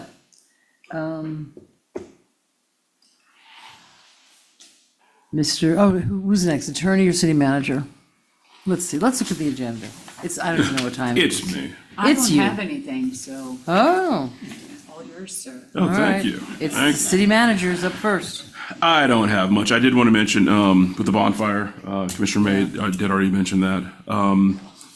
Yeah, so I credit Tiana with all this, but doing the market and kind of closing the road down and everything, we wanted to have, if you remember last year when a lot of them got canceled because of weather, we still want to be able to, even if it's high seas, high wind. Have an event. Still have an event, even if the bonfire cannot take place. And the problem last year, we didn't have the secondary thing. So if weather wasn't cooperating, we just didn't have the event. So we're eliminating that this year. So even if there are nights when the fire cannot happen due to weather, we can still have an event up there, still have a band and everything. So That's great. yeah, so, and thank you for mentioning that, because I was going to mention that as well, as far as vendors or crafts and stuff. Get in touch with Leisure Services if you would like to have a table there. That we've wanted. Correct. And obviously, we're having these ongoing meetings with all the tenants up there, which, hadn't happened before, but we're doing that systematically now. So they're actually staying up to speed, up to date with everything that's happening up there, and our focus is driving more traffic up to the beach. It's a huge asset, and for some reason in the past, there hasn't been a lot of events and stuff happening. So that is happening. As far as Town of Palm Beach, that whole beach nourishment, we had brought that up a while ago. So they did, their director over there, Public Works, Paul Brazeau, they did take that to their board 2 weeks ago, I believe it was, to get approval. We do have an interlocal agreement now that I'll be bringing forward at the December 3rd meeting. We'll go through it on our one-on-ones to see if that's still something that we're interested in doing. If you remember correctly, they were going to basically donate $80,000 to the city. There was a little bit back and forth because when we got the initial, we had comments, I'll say, between myself and legal. They did address all of those. So I wanted to make sure before I brought it in front of you guys, we had addressed all of the issues as far as time frame and all the things that were in there. So I'll kind of go through what corrections have been made, but we'll be bringing that forward for your consideration. See if that's something you would like to move forward with or not. Also, we had a resident, Todd Townsend, mentioned before, like the trees that have been marked downtown. I've gotten a couple questions on that. That's also going to be on the December 3rd agenda as well. If you remember correctly, when the CRA had purchased those properties, and we've talked about in the past, the relocation of some of those historic homes to different areas downtown. In order to do that, we're going to have to address some trees in certain areas, relocation, stuff like that. So we've had people out to look at how would we have to do this. There would be undergrounding of some of the electric utility that would be required to be done as well. So there's a whole logistic thing that goes with that. As part of that item, we're also going to have the budget that's associated with the actual relocation, the renovation of those properties. So we're going to have that conversation when we're looking at the cost versus maybe what the end result would be, and kind of does that fall in line with what we feel it should as far as an investment. And I'd like to address that because I've been hearing things about the two-story, the apartment house. Yes. And about, it may be too expensive to move, it may be impossible to move, and I will push back on that. Nothing's impossible. Nothing is impossible. Well, So I'm not sure you've been talking to. I understand, all it takes is money, right? Yeah. But I personally feel that if that was going to be, I feel like if that was in question when we were making those plans, then maybe that building should have gone and we should have kept one. I don't want to hear now that it's too expensive to move. No one's saying anything is too expensive. I'm just saying we have to have those conversations so you guys know when we're making these decisions what the financial implications are. That's all. Right, but it's also the history of that place, the fact that we worked very hard to save a few of the buildings. But again, from a staff perspective, especially one who wasn't involved back then with all of this, I want to make sure that when you guys are making these decisions, you have all of the information and you know everything that it entails to actually relocate a property to a different location. And I guess what I'm And saying, not to be I understand what you're saying. belligerent, is that should have been talked about 4 years ago. Again, I wasn't part of the process Well, back and then. neither were so, we, but I yeah. mean, So I all I can do I have a is, feeling that we're gonna, oh, it's way too expensive to do, let's just tear it down. all I can do is address it now, Madam I'm Mayor. not happy. I thought that W Motor was paying to relocate Up them. to a certain amount. Up to a certain amount, What I'm $500,000. feeling is that it's way more than that. And again, and there are going to be multiple scenarios that are presented because depending on, if the proposed garage, whether the ingress egress is on K Street versus First, different homes would have to be relocated to different locations, and there is a lot that goes into this. So we want to make sure we're having that discussion. So we're doing all the due diligence, so we're bringing all that forward. So that'll be part of that December 3rd agenda, as well as the updated parking presentation and the updated parking study. So all that's going to be part of the December 3rd. We're going to have a fun meeting on It's gonna December be a 3rd. fun meeting. So then obviously that, as usual, that all that information comes out on Friday. Good. When I went to Historic, I think it was, Okay. and they were talking about turf, and it went through planning and Historic, so that means it's coming to us next. Is that gonna be on there too? Or is that gonna be That would later? not be on the 3rd, I believe. I got to look. We have our staff meeting every Wednesday morning. And obviously we're buttoning everything up now because the agenda gets released on Friday for the December 3rd meeting. So I believe that would be, I got to check with William. I don't know if we're going to try and do it in December or just push until January. Okay. So, and as of now, we're still having our, I believe we are having the second meeting in December, correct? It's like the 17th. In December? Okay, I know Vice Mayor is out, but I believe if everyone else is here, I believe The we're still 3rd gonna. and the 17th. Yeah, okay. That's all I have. Okay. Do I have a motion? Motion to adjourn. Do I have a second? Second. You